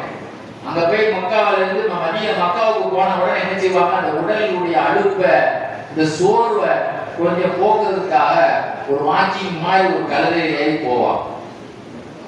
மதீனாவுக்கு மக்காவுக்கு போனா அந்த பயண டயர்ட களைப்பு நீங்கிறதுக்காக ஒரு வாக்கிங் போறதுக்காக ஒரு கழுதை மேல ஏறி அப்படியே ரவுண்ட் அடிப்பான். அப்படி அடிச்சுட்டு இருக்கும்போது ஒரு மனிதர் வந்தார், வந்து பேசிட்டு இருந்தார். நீங்க யாருன்னு கேட்டார். அவர் தன்னுடைய அறிமுகத்தை செய்தார். உடனே தலையில கட்டிருந்த தலப்பா, அந்த தலப்பாவே கட்டிட்டு தான் போவாங்களாம். ஒரு கழுதையில வாக்கிங் போவாங்கல்ல, அந்த தலப்பாவையும் எடுத்து அவர் கையில கொடுத்து இந்த வச்சிருந்த அந்த கழுதை இதையும் எடுத்துட்டு போங்க அப்படின்னு சொல்றாங்க. இதையும் எடுத்துட்டு போங்க, தலப்பாவையும் கொண்டு போங்க, அந்த வாகனத்தையும் நீங்க கொடுக்கும். கூட ஒரு ஆள் கேட்டாரு, ஏங்க ஒரு 2 வெள்ளி கொடுத்து அவரை சந்தோஷப்படுத்திருக்கலாம், அவர் விஸ்கி கிடையாது முதல்ல. உங்க கழுதையும் அவருக்கு ஓடி போங்கட்டீங்க, தலையில உள்ள தலப்பாவையும் அவருக்கு கையில கொடுத்துட்டீங்களா? என்ன அவர் யார் தெரியுமா? உங்களுக்கு தெரியுமா அவர் யாருன்னு? ஸல்லல்லாஹு அலைஹி வஸல்லம் ஒரு ஹதீஸ்ல சொன்னாங்க, இன்ன மின் அபரில் பிர்ரி, தாய் தகப்பனுக்கு செய்யக்கூடிய உபகாரத்திலேயே பேர் உபகாரத்தில் ஒன்று. என்ன சொன்னாங்க? தாய் தந்தைகளுக்கு செய்யக்கூடிய உபகாரத்திலேயே பேர் உபகாரத்தில் ஒன்று சிலத்துல், அதாவது சிலத்துல் ரஜினி உத்தால் அபி, தன்னுடைய வாப்பாவுடைய நண்பருடைய குடும்பத்தை கவனிக்கிறதுன்னு சொன்னாங்க. சொன்னாங்க தன்னுடைய வாப்பாவுடைய நண்பருடைய குடும்பத்தை கவனிக்கிறது தாய் தகப்பனுக்கு செய்யக்கூடிய உபகாரத்தில் உள்ளதுன்னு சொன்னாங்க. இவர் எங்க வாப்பா உமர் அலியல்லாஹு அப்படி ஃப்ரெண்டு. இவர் யாரு? எங்க வாப்பா உமர் அலியல்லாஹு அப்படி ஃப்ரெண்டு. அதனால இவருக்கு நான் கொடுத்தது எங்க வாப்பாவுக்கு நான் செய்த உபகாரம் அப்படின்னு என் கண்மணி நாயகம் சொல்லியிருக்கிறார். எல்லா இடத்துலயும் ஹதீஸ் தான். நம்ம ஆள் வீட்டுல ஹதீஸ் சொல்லி பார்த்தா, உங்க ஹதீஸைனா வெளியே வச்சுக்கிறதா அப்படிங்கிறான் சொல்லுது. வீட்டுல நம்ம பொம்பளைங்கள்ட்ட ரசூலுல்லாஹ்வுடைய ஹதீஸுங்க இப்படி செய்திருக்காங்கன்னு சொன்னா சில பொம்பளைங்க இந்த ஹதீஸை கொண்டுட்டா வரக்கூடாது. அப்ப எதை கொண்டு வரணும்? இவ்வளவு கொழுப்பு பாருங்க. நம்ம திருக்குறளையா சொன்னோம், அதாவது நம்ம சில பேருடைய பழமொழியை சொன்னோம். எவ்வளவு தூக்கி வீசி அடிக்கிறாங்க பாருங்க. உங்க பயானெல்லாம் பழைய சொல்லி வச்சுக்கிறேன். ரசூலுல்லாஹ்வை என்னைக்கு இந்த ஹதீஸுக்கு நம்ம எடுத்தோமோ முக்கியத்துவம் கொடுக்கலையோ அல்லாஹ் நம்ம முக்கியத்துவம் கொடுக்கல.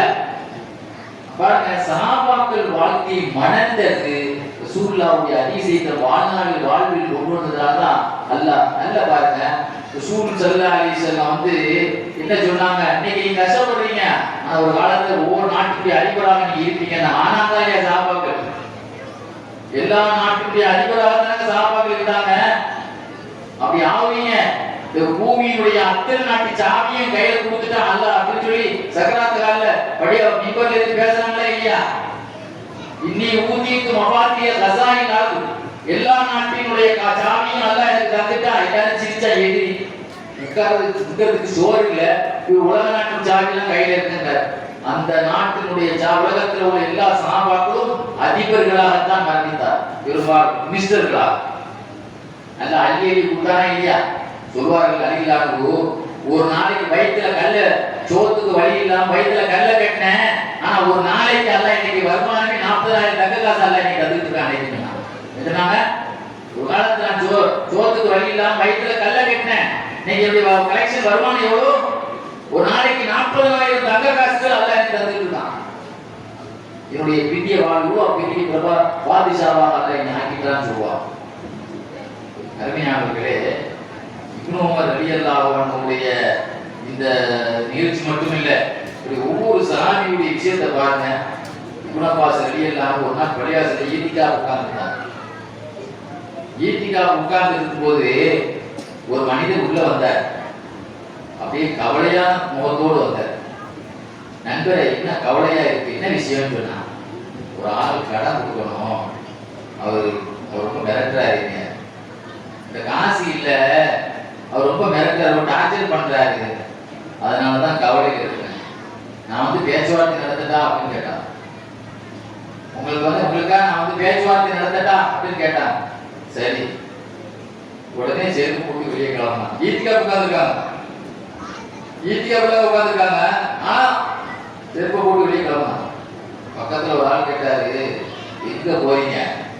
பள்ளியாசல ஈத்திக்காக இருந்துட்டு செருப்பு போட்டு வெளியே போறீங்க. உங்களுக்கு தெரியுமா, என் கண்மணி நாயகம் ஸல்லல்லாஹு அலைஹி வஸல்லம் சமீப காலத்தில் இப்போ ஒப்பாத்தாகிறதுக்கு முந்தி கேட்ட ஹதீஸ், இப்போ சுட சுட இப்போ கொஞ்ச நாளைக்கு முந்தி நான் கேட்ட ஹதீஸ் ரசூலுல்லாஹ் சொன்னாங்க, ஒரு மூமினுடைய வேலை விஷயமா ஒரு மனிதர் வெளியே சென்றால் அவர் 10 ஈத்திக்காக இந்த நன்மை அவருக்கு கிடைக்கும் சொன்னாங்க ஸல்லல்லாஹு அலைஹி வஸல்லம். ஒரு மூமினுக்கு ஹெல்ப் பண்றதுக்காக அவர் கிளம்பி போனா அவருக்கு எத்தனை ஈத்திக்காக நன்மை கிடைக்கும்? இவருக்கு ஹெல்ப் பண்றதுக்காக நான் போனா என்ன ஒரு ஈத்திக்காக கேன்சல் ஆகும், ஆனா அவன் 10 ஈத்திக்காக நன்மை எனக்கு கிடைக்கும். ஒரு ஈத்திக்காக கேன்சல் ஆயிருந்தாங்க, வெளியே போயிட்டாலே முடிஞ்சிரும்ல. அந்த ஹதீஸை பேணுறதுக்கு தான் நான் வெளியே போறேன், தவிர எனக்கு தெரியாம ஒண்ணு நான் வெளியே போறேங்கிறது எனக்கே தெரியாதா, நான் மறந்தா போறேன். நான் பாருங்க, தன்னுடைய சொல் செயல் எல்லாத்திலையுமே ரசூலுல்லாஹ்வுடைய ஹதீஸை பின்பற்றியவர்கள் சஹாபாக்கள். எல்லாம் இருக்காங்க. ஒரு நாள் தன்னுடைய மகனார் வீட்டுக்கு வந்தாங்க.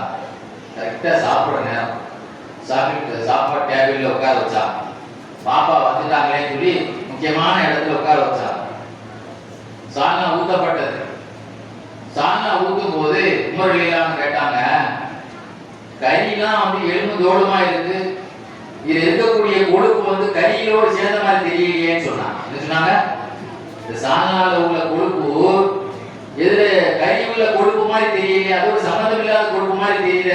கறி கொழுப்பு அது தனியா தெரியும், இது தனியா அந்த இயற்கையா உள்ள கொழுப்பு மாதிரி தெரியலையே அப்படின்னு சொன்னாங்க. ஆமா, கடைக்கு கறி வந்து போனா கொழுத்த கிடா கிடைக்கல, மெலிஞ்சு போனதான் கிடைச்சது.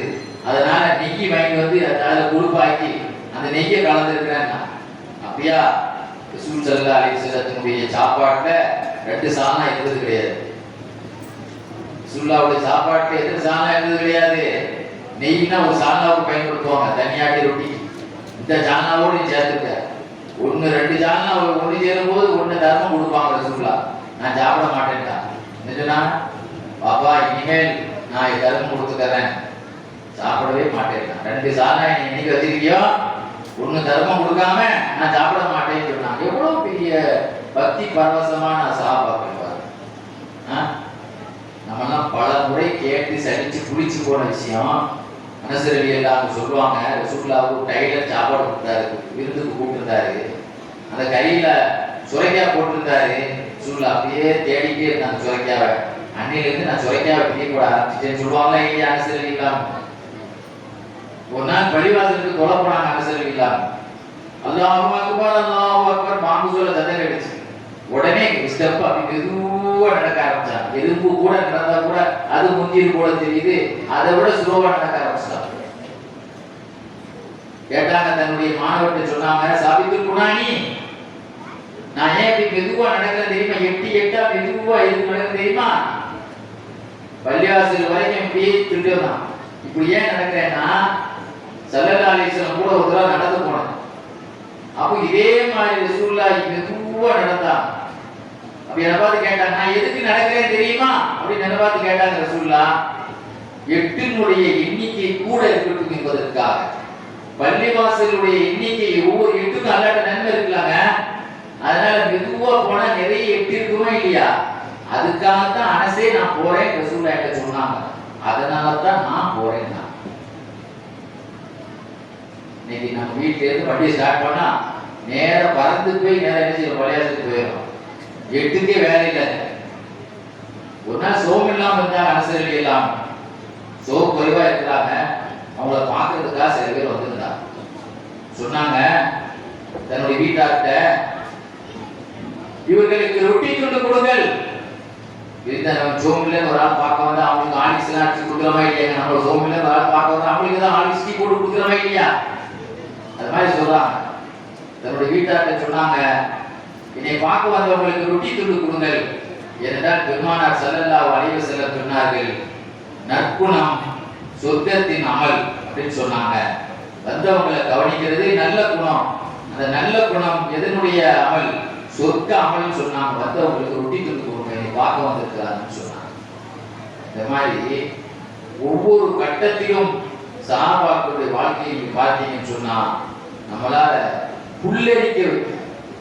பள்ளிவாசலுக்கு தொலை போயிருந்தாங்க ஒரு சமயம் அனஸ் ரலியல்லாஹு. கலீஃபா உமர் இப்னு அப்துல் அசீஸ் ஜமாத் நடத்தின. சில நேரத்தில் ஜமாத்தில் சேருவார்கள், சில நேரத்தில் தனியா தொழுது போயிடுவாங்க.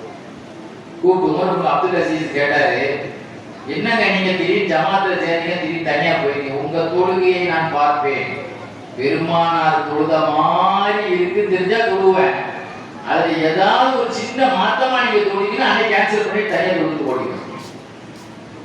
நாங்க அப்படியே ரசூலுல்லாஹை அப்படிக்கா ஃபாலோ பண்ணக்கூடிய ஆள். தொழுகையில கூட உங்களுடைய அங்க அசைவுகள் பெருமானாருடைய அசைவுகள் மாற்றமாய் தான் நாங்க இருக்க மாட்டோம் அப்படின்னு சொல்லி உஸ்மான் ரலியல்லாஹு அன்ஹு இருக்காங்க. ரசூலுல்லாஹ் உம்ராவுக்கு போயிருந்தாங்க, உள்ளே நுழையக்கூடாதுன்னு தடை பண்ணிட்டான். பேச்சுவார்த்தை நடத்துறதுக்காக உஸ்மான் ரலியல்லாஹு அன்ஹு உள்ள போயிருந்தார். உள்ள போனவரை அவர் சொந்தக்காரர் கூட்டு போனார். உள்ள அவனுக்கு சொந்தக்காரர் இருந்தா அவன் வேட்டி உடுத்தும் போது கரண்டை அந்த கரண்டையினுடைய முழங்கால் பாதி வரைக்கும் தான் வேட்டி உடுத்திருந்தான். நீங்க அரசியல்வாதிமா நம்ம உடுக்க முடியாதாங்க வேட்டி, அரசியல்வாதி வீட்டு வந்து தெருவோடு எடுத்துட்டே போவான் பார்த்துருக்கீங்களா? அப்போ கரண்டை கால் பாதி வரைக்கும் தான் வேட்டி உடுத்திருந்தான். அவனுடைய சின்னாப்பமாக அண்ணன் சொன்னாரு, உஸ்மான் வேட்டியை கொஞ்சம் இறக்கி விடுங்களேன், இதுதான் எங்கள் கண்மணி நாயகத்தின் வழிமுறை, அதை மாற்ற முடியாது. சரி நீ மட்டும் காபால தவாப் செய்திருக்கோ, என் கண்மணி செய்யாத தவாப்பை நான் தவாப் செய்ய முடியாது, முதல்ல ரசூலுல்லாஹ் தவாப் செய்ய போகுது, அப்புறம் நான் செய்வேன். காபா முக்கியம் தான், அதை விட எங்க கண்மணி நாயகம் அதை விட முக்கியம் அப்படின்னு நான் கழிச்சிருந்தா. உள்ள சாபாக்கள் சொன்னாங்க, உஸ்மான் அஃபான் அவருக்குலாம் லக்கி கிடைச்சிருச்சு, அவருக்குலாம் அதிர்ஷ்டம் கிடைச்சிருச்சு, அவர் உள்ள போயிட்டார், அவர் தவாப் செய்தார், நாம தான் வெளியே நிற்கிறோம் அப்படின்னு சொல்லும்போது ரசூலுல்லாஹ் சொன்னாங்க, நீங்கள் அப்படி நினைக்காதீர்கள், உஸ்மான் நான் தவாப் செய்யாம அவர் செய்ய மாட்டார், ஒரு வருஷம் அங்க இருந்தாலும் நான் சுத்தாமல் காபாவை அவர் சுத்த மாட்டார். எப்படி கேரண்டியா சஹாபாக்கள் ரசூலை வைக்க வச்சிருக்காங்க பாருங்க. நீங்க பாத்தீங்கன்னா சஹாபாக்களுடைய ஒவ்வொரு அங்க அசைவுகள், ஒரு சமயம் ஸல்லல்லாஹு அலைஹி வஸல்லம் பையத்தை எடுங்கள் அப்படின்னு சொல்லிட்டு இருந்தான். சௌபான் என்ற ஒரு சஹாபி யார் சொல்ல, நான் பையத்தை எடுக்கிறேன் அவங்கள்ட்ட அப்படின்னு. என்ன விஷயம் சொல்லி பையத்தை எடுக்கணும்னு சொன்னான். என்கிட்ட சத்தியம் வாங்கு, நான் யாரிடமும் எந்த விதமான தேவையும் ஆக மாட்டேன், இது உங்களிடத்திலே நான் தரக்கூடிய சத்தியம் அப்படின்னு உறுதிமொழி எடுத்தான். யாரு? சௌபான் ரலியல்லாஹு தஆலா. நம்ம எதிர்த்து சத்தியமானு பண்ணுவான், சத்தியத்துக்கு பார்த்துடுவோம் அப்படின்னு நினைப்பான். சாப்பாக்கு எவ்வளவு பெரிய பேர் இருப்பாங்க, இந்த யார்கிட்டையும் எந்த உதவியும் கேட்க மாட்டேன் என்பது அதனுடைய உண்மையான பொருள் என்ன தெரியுமா? சிலவங்க காசு வச்சுக்கிட்டே கடமை கேட்பாங்க, அவன்கிட்ட காசு இருக்கும், அது செலவாகிறதுக்கா அடுத்தவங்க போய் கடை கேட்பான். அந்த மாதிரி யார்கிட்டையும் எதையும் வெக்கமில்லாம கேட்க கூடாதுன்னு சொன்னதுதான் நோக்கம். சின்ன சின்ன விஷயங்களுக்கு 4 பேருக்கு கேட்டுதான் அவங்க சில விஷயங்களுக்கு ஒரு ஆள்கிட்ட போய் நம்ம வந்து என்ன செய்யலாம், எங்க அந்த ஜாமான் எடுங்க, இந்த ஜாமான் எடுங்க, அதே நம்ம சாதாரண கேட்டுதாங்க ஆக முடியும். சூழலா சொல்றது அறிவில்லை. ஆனாலும் பயணம் செய்யும் பொழுது திடீர்னு அவனுடைய சாட்டை கீழே விழுந்த உடனே எல்லாரும் எடுத்து கொடுப்பாங்களாம், கீழே போடுங்க நான் வந்து எடுத்துட்டுருவேன். அவங்க யார்கிட்டையும் எதையும் கேட்கக்கூடாதுன்ற சூழ்நாட்டு நாங்கள் சத்தியம் வாங்கிருக்கோம். எப்படி வரும்? சாட்டை எடுத்துக்கூடாதுன்னு சொல்ல சொன்னாங்க, எந்த வகையிலும் எந்த உதவியும் யார்கிட்டையும் நான் என்ன செய்ய மாட்டேன், கீழே போடுங்கன்னு சொல்லி யார் எடுத்து கொடுத்தாலும் கீழே இறங்கி வாகனத்தை நிறுத்திட்டு தான் இறங்கி அந்த சாட்டை எடுப்பாங்களாம். ஏனென்றால் எங்க கண்மணிகிட்ட நாங்கள் எடுத்த உறுதிமொழி, யார்கிட்டையும் எதையுமே நாங்கள் கேட்கக்கூடாது. அபூ சயீத் குத்ரி ரலியல்லாஹு அன்ஹு சொல்லுவாங்க, ஒரு காலத்துல நான் ரொம்ப பஞ்சத்துல இருந்தோம், ரொம்ப கஷ்டப்பட்டோம், கல்லையெல்லாம் வயிற்றுல வச்சிருந்தேன் பசியில. ஒரு நாள் என் வீட்டார்கள் சொன்னாங்க, பெருமானார்கிட்ட ஏதாவது உதவி கேள்வி வாங்கிட்டு வாப்பா அப்படின்னு சொன்னா, பள்ளியாசலுக்கு போனா பயான் செய்யறாங்க சல்லாரி. அந்த பயான்ல ஒரு ஹதீஸ் ஒன்று சொல்றாங்க, யார் அடுத்தவங்கள்ட்ட கேட்காமல் தன்னை பேணுதலாக்கி கொண்டார்களோ அவரை அல்லாஹ் பணக்காரராக ஆக்குவான். என்ன பயான் செய்யறாங்க? நான் உதவி கேட்க போயிருக்கேன், பட்னி பசியில போய் உதவி கேட்க போனா அந்த ஹதீஸ் எனக்கே சொல்ற மாதிரி இருக்கு. தன் தேவையை யாரிடமும் கேட்காமல் தன்னை பேணுதலாக்கி கொண்டவரை அல்லாஹ் எப்பொழுதுமே கேட்காமலே ஆக்கி விடுவான். யார் தன்னை பணக்கார கோலத்தில் ஆக்கி கொண்டார்களோ அவரை அல்லாஹ் பணக்காரனாக ஆக்குவான். இதுக்கு மேல ரசூலுல்லாஹ் போய் கேட்க முடியுமா? அப்படியே திரும்ப வந்துட்டேன். அல்லாஹ் தஆலா எங்களுக்கு அல்லாஹ்வுடைய உதவி மானசீகமா இருந்து கொண்டே இருந்தது. கொஞ்ச நாளில் நாங்கள் பணக்கார குடும்பமா ஆனோம். எந்த அளவு பணக்கார தெரியுமா? மதீனா அன்சாரிகளிலேயே எங்க குடும்பம் தான் ஃபர்ஸ்ட் பணக்கார.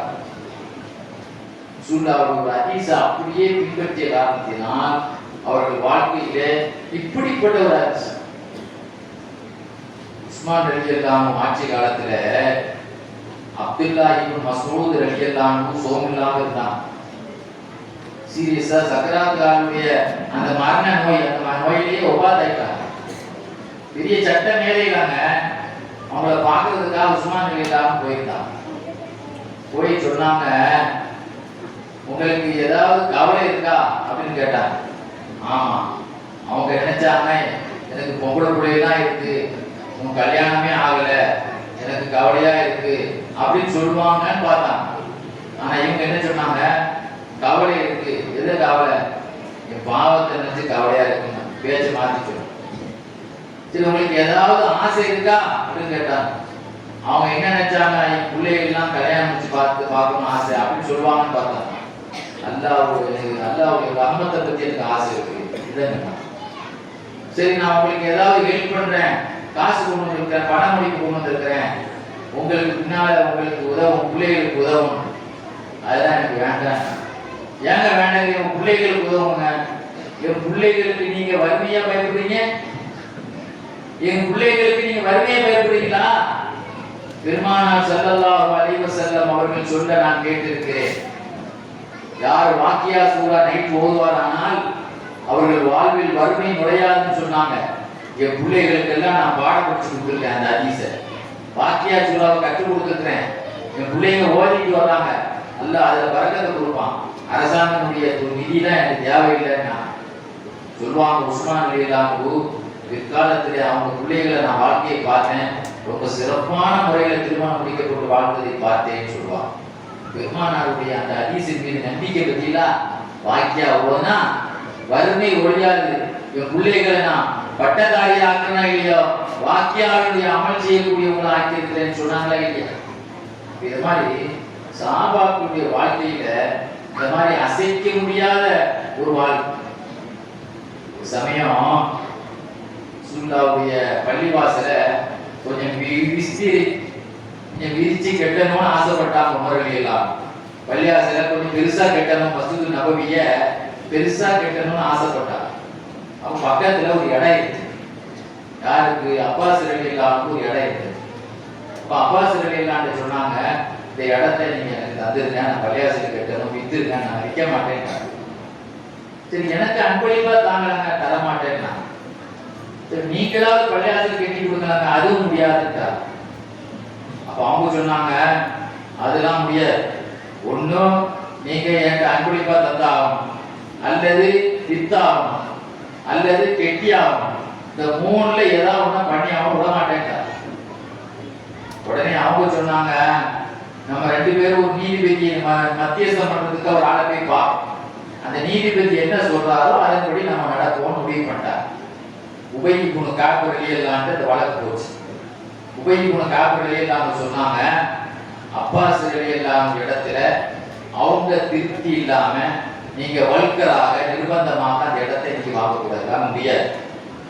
அவங்களா விருப்பப்பட்டு தராம நீங்க கிடுக்குடி போட்டு நீ தந்த அவங்களாம் என்ன செய்ய முடியாது, நீங்க வாங்க முடியாது. அவங்கள திருப்திப்படுத்தினா தான் நீங்க வாங்க முடியும். இந்த தீர்ப்பு அல்லாஹ்வுடைய தீர்ப்பா அல்லது ஹதீஸ்ல இருந்து செய்யலாம் கேட்டாங்க. இது அல்லாஹ்வுடைய உள்ள தீர்ப்பு இல்ல, ரசூலுல்லாஹ்வுடைய ஹதீஸ்ல வந்திருக்கு. என்ன சொன்னாங்க? நம்ம தலைப்பே ரசூலுல்லாஹ்வுடைய ஹதீஸ் தானங்க. ரசூலுல்லாஹ்வுடைய ஹதீஸ் எங்க வந்திருக்குன்னு கேட்டாங்க. அதாவது ரசூலுல்லாஹி ஸல்லல்லாஹு அலைஹி வஸல்லம் சொன்னாங்க, அதாவது சுலைமான் நபி என்ன செய்தாங்க, பள்ளிவாசல் கட்டினாங்க, பைத்துல் முகத்தஸ். சுலைமான் நபி பைத்துல் முகத்தஸை கட்டும் பொழுது ஒரு சுவர் கட்டினாங்க. அந்த சுவர் இடிஞ்சிருக்காங்க. நைட்டு கட்டினா காலையில் இடிஞ்சு விடணும், ரெண்டாவது கட்டினா ரெண்டாவது மறுநாள் இடிஞ்சு விடணும். இப்படி இடிஞ்சு விட்டுட்டே இருந்துச்சு. என்ன காரணம்னு கேட்கும்போது அல்லாஹ் சொன்னா, அந்த இடம் வேற ஆள் உள்ளது, அவரை திருப்திப்படுத்தாம நீங்க அதை கெட்டதுனால அந்த இடிஞ்சு விடுது. அடுத்து அந்த இடத்துக்குரியவரை திருப்திப்படுத்தாம கெட்டாதீங்கன்னு அல்லாஹ் சொல்றான். இந்த விஷயத்தை சொல்லிட்டு இன்னொரு விஷயத்தையும் சொன்னான். சுலைமான் நபி பள்ளியாசல் கட்டும் போது அந்த இடம் வேற ஆளுக்கு சொந்தமானதா இருக்குது. அந்த இடத்துக்கு உண்டான விலையை அவங்களுக்கு தரேன்னு சொல்லி காசு கொடுத்து அந்த வீட்டுக்காரத்தை இடத்தை வாங்கிட்டாங்க சுலைமான் நபி. காசை வாங்கி கையில வச்சுக்கிட்டு அந்த வித்தவர் கேட்டாரு, இந்த காசு சிறந்ததா உங்களிடத்திலே தந்த அந்த இடம் சிறந்ததான்னு கேட்டார். அப்போ உடனே சுலைமான் சொன்னாங்க, அந்த காசை விட அந்த இடம் தான் சிறந்தது, அப்படின்னா நான் உங்கள்கிட்ட அந்த இடத்தை தரமாட்டேன் அப்படின்னு. அப்போ பல மடங்கு ரெண்டாவது காசு கொடுத்தாங்க. பல மடங்கு காசு வாங்கிட்டு அதையும் வாங்கிட்டு வாங்குற நேரத்தில் கேட்டாரு அந்த மனிதர், இந்த காசு சிறந்ததா இந்த இடம் பழைய இந்த இடம் சிறந்ததான் கேட்டது, இந்த இடம் தான்ப்பா சிறந்தது அப்படின்னா நான் உங்களுக்கு தரமாட்டேன். கடைசியில என்னடா இருந்தாலும் இப்படியே பேசிட்டு இருக்கான்னு சொல்லிட்டு ஒரு பெரிய தொகை கொடுத்து அவர்கிட்ட திருப்தி படுத்திட்டு, நீ இந்த கேள்விலாம் கேட்கக்கூடாதுன்னா, இந்த கேள்வி இந்த காசை தரும் பொழுது இந்த இடம் சிறந்ததா இந்த காசு சிறந்ததான்னா கேள்வி கேட்கக்கூடாது.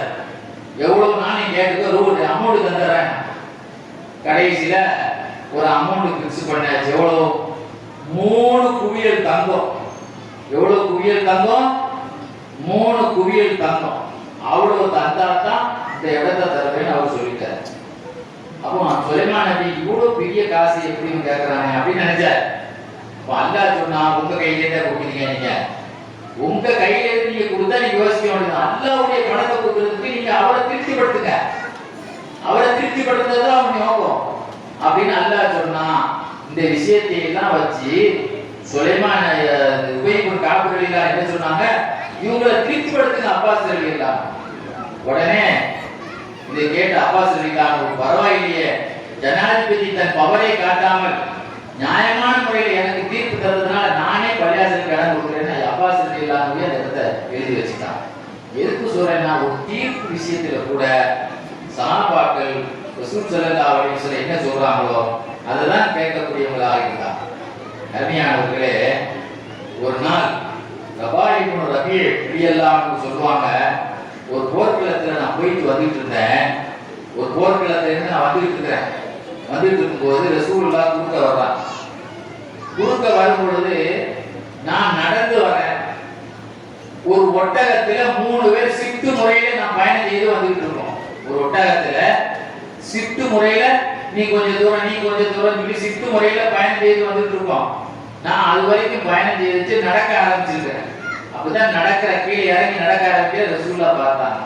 பார்த்துட்டு கேட்டாங்க, ரபா என்ன நடக்கிறேன்னு கேட்டாங்க. அப்ப நான் சொன்னேன், நான் நடக்கல நாயகமே, இப்பதான் இறங்கியிருக்கேன், என் நண்பர்கள் இப்பதான் ஏறி இருக்கிறாங்க வாகனத்துல அப்படின்னு சொன்னேன். அப்போ ரசூலுல்லாஹ் என்ன கடந்து போயிட்டாங்க. போனா என்னுடைய நண்பர்கள் முன்னால பயணம் செய்து போயிட்டு இருக்காங்க. அவங்கள பார்த்தோம்னா 2 பேரும் கீழே இறங்கிட்டாங்க. அவங்கள்ட்ட ரசூலுல்லாஹ் பேசிட்டு போயிட்டாங்க. நான் அந்த இடத்துக்கு வரும்பொழுது அந்த 2 நண்பர்களும் சொன்னாங்க, ரபா நீங்களும் முன்னால ஏறிக்கங்க, நாங்க ஒரு ஆள் கீழே இறங்கிக்கிறோம். இல்ல இல்ல சிட்டு முறையில தான் வந்துட்டு இருக்கோம். இல்ல இல்ல ரசூலுல்லாஹ் என்ன சொல்லிட்டு போனாங்க தெரியுமா, உங்களுக்கு ஒரு அழகான நண்பர் கிடைத்திருக்கிறார், அவரை கவனியுங்கள் என்று சொல்லி போயிட்டாங்க ஸல்லல்லாஹு அலைஹி வஸல்லம். நாங்க நடந்தாலும் நடப்போமே தவிர நீங்க நல்ல நண்பர், உங்களை கவனிக்க வேண்டும் என்று ரசூலுல்லாஹ் சொன்ன பிறகு உங்களை நடக்க வைத்து பார்ப்பதற்கு நாங்கள் விரும்பவில்லை, நாங்கள் நடக்கிறோம், நீங்கள் பயணம் செய்து வாருங்கள் என்று என்னை முன்னால் ஏற்றி வைத்து சென்றார்கள். பெருமானாருடைய சொல்லுக்கு எவ்வளவு பெரிய மதிப்பு பாருங்க. நீங்க எவ்வளவு பெரிய மனுஷன் சொன்ன உடனே நீங்க நம்ம கேட்கிறோமாங்க, கேட்கிறோமா? அருமையானவர்களே, இப்படி நீங்க பாத்தீங்கன்னு சொன்னா ஒரு விஷயம் இல்ல, சாப்பாட்டு போர்க்களத்துல அங்கன 2 பேர், இங்கன 2 பேர், அங்கன 2 பேர் அப்படின்னு அங்கங்க சிதறி போய் படுத்து கிடந்தாங்க. போர்க்களத்துல அவங்க கொஞ்சம் ஃப்ரீயா படுக்கலாம் தானே பார்ப்பாங்க. அப்படியே அங்க 2 பேர் இங்க 2 பேர் சிதறி போய் படுத்து கிடந்தாங்க. இதை ஒரு நாள் பார்வையிட்டாங்க ஸல்லல்லாஹு அலைஹி வஸல்லம். பார்வையிட்டு சொன்னாங்க, இப்படிலாம் படுக்காதீங்க, திருச்சி இதுதான் ஷைத்தானுடைய வேலை, ஒன்னா படுங்க, இப்படி சிதறி படுப்பது இது ஷைத்தானுடைய வேலை, இப்படி படுக்காதீங்க அப்படின்னு ஸல்லல்லாஹு அலைஹி வஸல்லம் அவங்கள பார்த்து என்ன செய்தாங்க சொன்னான். இப்படி சொன்ன பிறகு சஹாபாக்கள் என்ன செய்தாங்கன்னா, ரசூலுல்லாஹ் நம்மளை தனித்தனியா படுக்க சொல்லல, ஒன்னா படுக்க சொல்றாங்க. தனித்தனியா படுப்பது சைத்தானுடைய குணம் சொல்லிட்டாங்கன்னு சொல்லிட்டு ஒட்டி போய் ஒரே இடத்துல மூட்டை மாதிரி ஒன்னா படுப்பாங்க. ஒரு பெரிய போர்வை வைத்தால் எல்லாருமே ஒன்னா மூடிடுமா. அந்த அளவுக்கு சுகாதாரம் கம்மியா இருந்தாலும் ரசூலுல்லாஹ்வுடைய சுன்னத்து அதுலதான் கம்மி இருக்கு. தனியா படுக்கிறது சுகாதாரம் இருக்கலாம், ஆனா சுன்னத்து எதுலதான் இருக்கு? ஒன்னா இருங்க, இப்படி சிதறி படுக்காதீங்க ரசூலுல்லாஹ் சொல்லிட்டாங்க என்பதற்காக அவர்கள் இதை மாதிரி என்ன செய்தாங்க, நடந்தாங்க என்று சொல்லி காட்டுவாங்க. அருமையானவர்களே, இப்படி நீங்க பாத்தீங்கன்னா ரசூலுல்லாஹ்வுடைய சுன்னத்துக்களை சொல்லிட்டே போகலாம். முஆவியா ரலியல்லாஹு அன்ஹு ஆட்சி காலத்துல ஆப்பிரிக்காவுக்கு ஒரு கப்பல்ல பயணம் செய்து சாம் பார்க்க போனான். ஆப்பிரிக்காவுக்கு ஒரு கப்பல் பயணத்துல போயிட்டு இருந்தாங்க. போயிட்டு இருக்கும்போது சொல்வார்கள், ஜியாத் இப்னு அன்அம் ஆப்பிரிக்கி ஒரு கப்பல் நாங்க போகும்போது அபூ அய்யூப் அன்சாரி ரலியல்லாஹு அன்ஹு கப்பலும் எங்க கப்பலும் ஒண்ணா சேர்ந்துச்சு. அப்போ அபூ அய்யூப் அன்சாரி ரலியல்லாஹு அன்ஹு நாஸ்டா நடந்தது. அபூ அய்யூப் அன்சாரி ரலியல்லாஹு அன்ஹு நாஸ்டாவை நாங்க போவோம். ஏன்னா ரெண்டு கப்பலும் ஒண்ணு சேர்ந்துச்சுல கடல்ல. அப்ப டிஃபன் டயத்துல அபூ அய்யூப் அன்சாரி எங்க வீட்டுல வந்து கப்பல் வந்து சாப்பிடுங்கன்னு கூப்பிட்டாங்க. நாங்க கூப்பிட்டோம், வந்தான். வந்து சொன்னாங்க, நான் நோன்பு வச்சிருக்கிறேன். ரசூலுல்லாஹ்வுடைய ஹதீஸ், ஒரு மூமின் செய்ய வேண்டிய கடமை ரசூலுல்லாஹ் 6ன்னு சொன்னாங்க. உன்னை கூப்பிட்டா போகணும்னா அதனால நான் வந்தேன். நான் நோம்புன்னு சொல்லியிருந்தா இந்த கடமையை நான் வேணாமல் ஆயிடும். அதனால நீங்க கூப்பிட்டதுக்காக ஒரு மூமின் இறந்தால் கலந்து கொள்ள வேண்டும். ஒரு மூமின் நல்லது எனக்கு ஏதாவது ஆலோசனை செய்யுங்கன்னு கேட்டா, நல்ல எனக்கு யோசனை சொல்லுங்கன்னு கேட்டா யோசனை சொல்லி கொடுக்கணும். அவர் சலாம் சொன்னா பதில் சொல்லணும். தும்மினா அல்ஹம்துலில்லாஹ் சொல்லணும்னு ரசூலுல்லாஹ் சொல்லியிருக்கிறாங்க. அதனாலதான் நான் நோன்பு வச்சிருக்கேன். கூட நீங்க கூப்பிட்டீங்களே மரியாதையா வந்து தலையை காட்டி போலான்னு வந்தேன்னு சொன்னாங்க. அதே மாதிரி முஆவியா இப்னு குர்ரா ரலியல்லாஹு தஆலான்னு சொல்லுவாங்க, நான் ஒரு சமயம் மக்கள் முஸ்லிம்ங்கிற ஒரு சஹாபி கூட ரோட்ல போயிட்டு இருந்தேன். முஆவியா இப்னு குர்ரா என்ற சஹாபி சொல்லுவாங்க, நான் மக்கள் முஸ்லிம்ங்கிற சஹாபி கூட ரோட்ல போயிட்டு இருந்தேன். போயிட்டு இருக்கும்போது ரோட்ல ஒரு கல்லு முள்ளு கடந்தது. அது வேகமா போய் அதை அப்புறப்படுத்திட்டாங்க. பாதைக்கு இடையூறாக ஒரு அசிங்கம் கடந்தது, அதை சுத்தம் பண்ணிட்டாங்க. அப்புறம் போயிட்டே இருந்தோம். அப்புறம் இன்னொன்னு கடந்தது, நான் போய் வேகமா போய் அதை சரி பண்ணிட்டேன். என்ன பார்த்து கேட்டாங்க, தம்பி நீ எதுக்காக வேண்டி வேகமா அந்த பாதையில் உள்ள இடத்தை அப்புறப்படுத்தின? நீங்க பண்ணதுனால தான் நானும் பண்ணேன். நீங்க எனக்கு முன்னால பண்ணிடா இல்லையா? அந்த இத பாதையை கிளீன் பண்ணிடா இல்லையா? அதுதான் நானும் செய்யறேன். அப்ப அவங்க சொன்னாங்க, நான் ஏன் அப்படி பண்ண தெரியுமா? பெருமானார் ஸல்லல்லாஹு அலைஹி வஸல்லம் சொன்னார்கள், யார் ஒருவர் பாதையில் உள்ள கல்லு முள்ளுகளை அப்புறப்படுத்துவாரானால் அது ஒரு நன்மைன்னு சொன்னாங்க. யாருடைய நன்மை ஒப்புக்கொள்ளப்பட்டு விட்டதோ அவருக்கு சொர்க்கம் கிடைத்து விட்டது ரசூலுல்லாஹ் சொன்னாங்க. அதனாலதான் தப்பி நான் உடனே உனக்கு முந்தி நான் போய் அதை கிளீன் பண்ணேன்னு சொன்னாங்க. அருமையானவர்களே, இப்படி நாம சொல்ல போனா இந்த 1.5 மணி நேரத்துல எல்லாம் இந்த ரசூலுல்லாஹ்வுடைய சுன்னத்துக்களை நம்ம பேசி முடிக்க முடியாது. ஒரு நாள் இப்னு அப்பாஸ் ரலியல்லாஹு அன்ஹு வீட்டுக்கு அவங்களுடைய சின்னம்மா மைமூனா அம்மா, ரசூலுல்லாஹ்வுடைய மனைவி மைமூனா அம்மா, அவங்க சின்னம்மா தானே, ஒரு ஆளை தன்னுடைய அக்கா மாமா வீட்டுக்கு ஆள் அனுப்பியிருந்தாங்க. வந்து பார்த்தா பொஜாரிக்கு ஒரு பெட்டி வச்சிருக்கு, இவங்களுக்கு தனியா ஒரு பெட்டி வச்சிருக்கு. எல்லா வீட்டையும் புருஷ பொஜாரிக்கு ஒரு பெட்டி தானே இருக்கும். ஆனா இப்னு அப்பாஸ் ரலியல்லாஹு அன்ஹு எத்தனை பெட்டி வச்சிருக்கு? பொஜாரிக்கு தனி பெட்டி வச்சிருக்காங்க, இவங்களுக்கு தனி பெட்டி வச்சிருக்கு. வந்த அடிமை பெண் நேர போய் அவங்க சின்னம்மாட்ட போய் சொல்லிட்டாங்க, அவங்க புருஷ மஞ்சாதிக்குள்ள சண்டை போல தெரியுது, 2 பேரும் தனித்தனியா பாய் போட்டு பிரிச்சு வச்சுக்கிறாங்க. உடனே ஆள் விட்டாங்க, எதுக்கு நீ தனித்தனியா பிரிச்சிருக்க? உன்னுடைய மனைவிக்கு மாசம் எதுவும் வந்திருக்கா? அதனாலயா தனித்தனியா பிரிச்சுக்க? எதனால பிரிச்சிருக்கீங்க? அவங்க சொன்னாங்க, மனைவிக்கு மாசம் வந்திருக்கு, அதனால நான் பெட்ட பிரிச்சிருக்கிறேன். அப்போ சொன்னாங்க, ரசூலுல்லாஹ்வுடைய சுன்னத்தை நீ புறக்கணிக்கிறாயா? இப்படியா மாச நேரத்தில் ரசூலுல்லாஹ் புஜாரிக்கு தண்ணி பெட்ட போட்டாங்க? நாங்கள் ரசூலுல்லாஹ்வுடைய மனைவிமார்களாக நாங்கள் மாதம் வந்த நேரத்தில் கூட பெருமானார் ஸல்லல்லாஹு அலைஹி வஸல்லம் அந்த பெண்களுக்கு பாதுகாப்பு உடைகளை அணிந்து, அந்த பெண்களுக்கு போட வேண்டிய அந்த உட்துணிகளை, பாதுகாப்பு துணிகளை அணிந்து உன்னோடு ஒரே பெட்டை எங்களோடு சேர்ந்து படுத்தார்களே தவிர 2வது பெட்டு போடல. நீ ரசூலுல்லாஹ்வுடைய சுன்னத்தை புறக்கணிக்கிறாயா? பெட்ட ஒண்ணாக்கு. எதுக்கு மாச வாரத்துல 2 பெட்டாக்க? அப்படின்னு சொல்லி வன்மையாக தன்னுடைய அக்கா மகனை கண்டிச்சாங்க.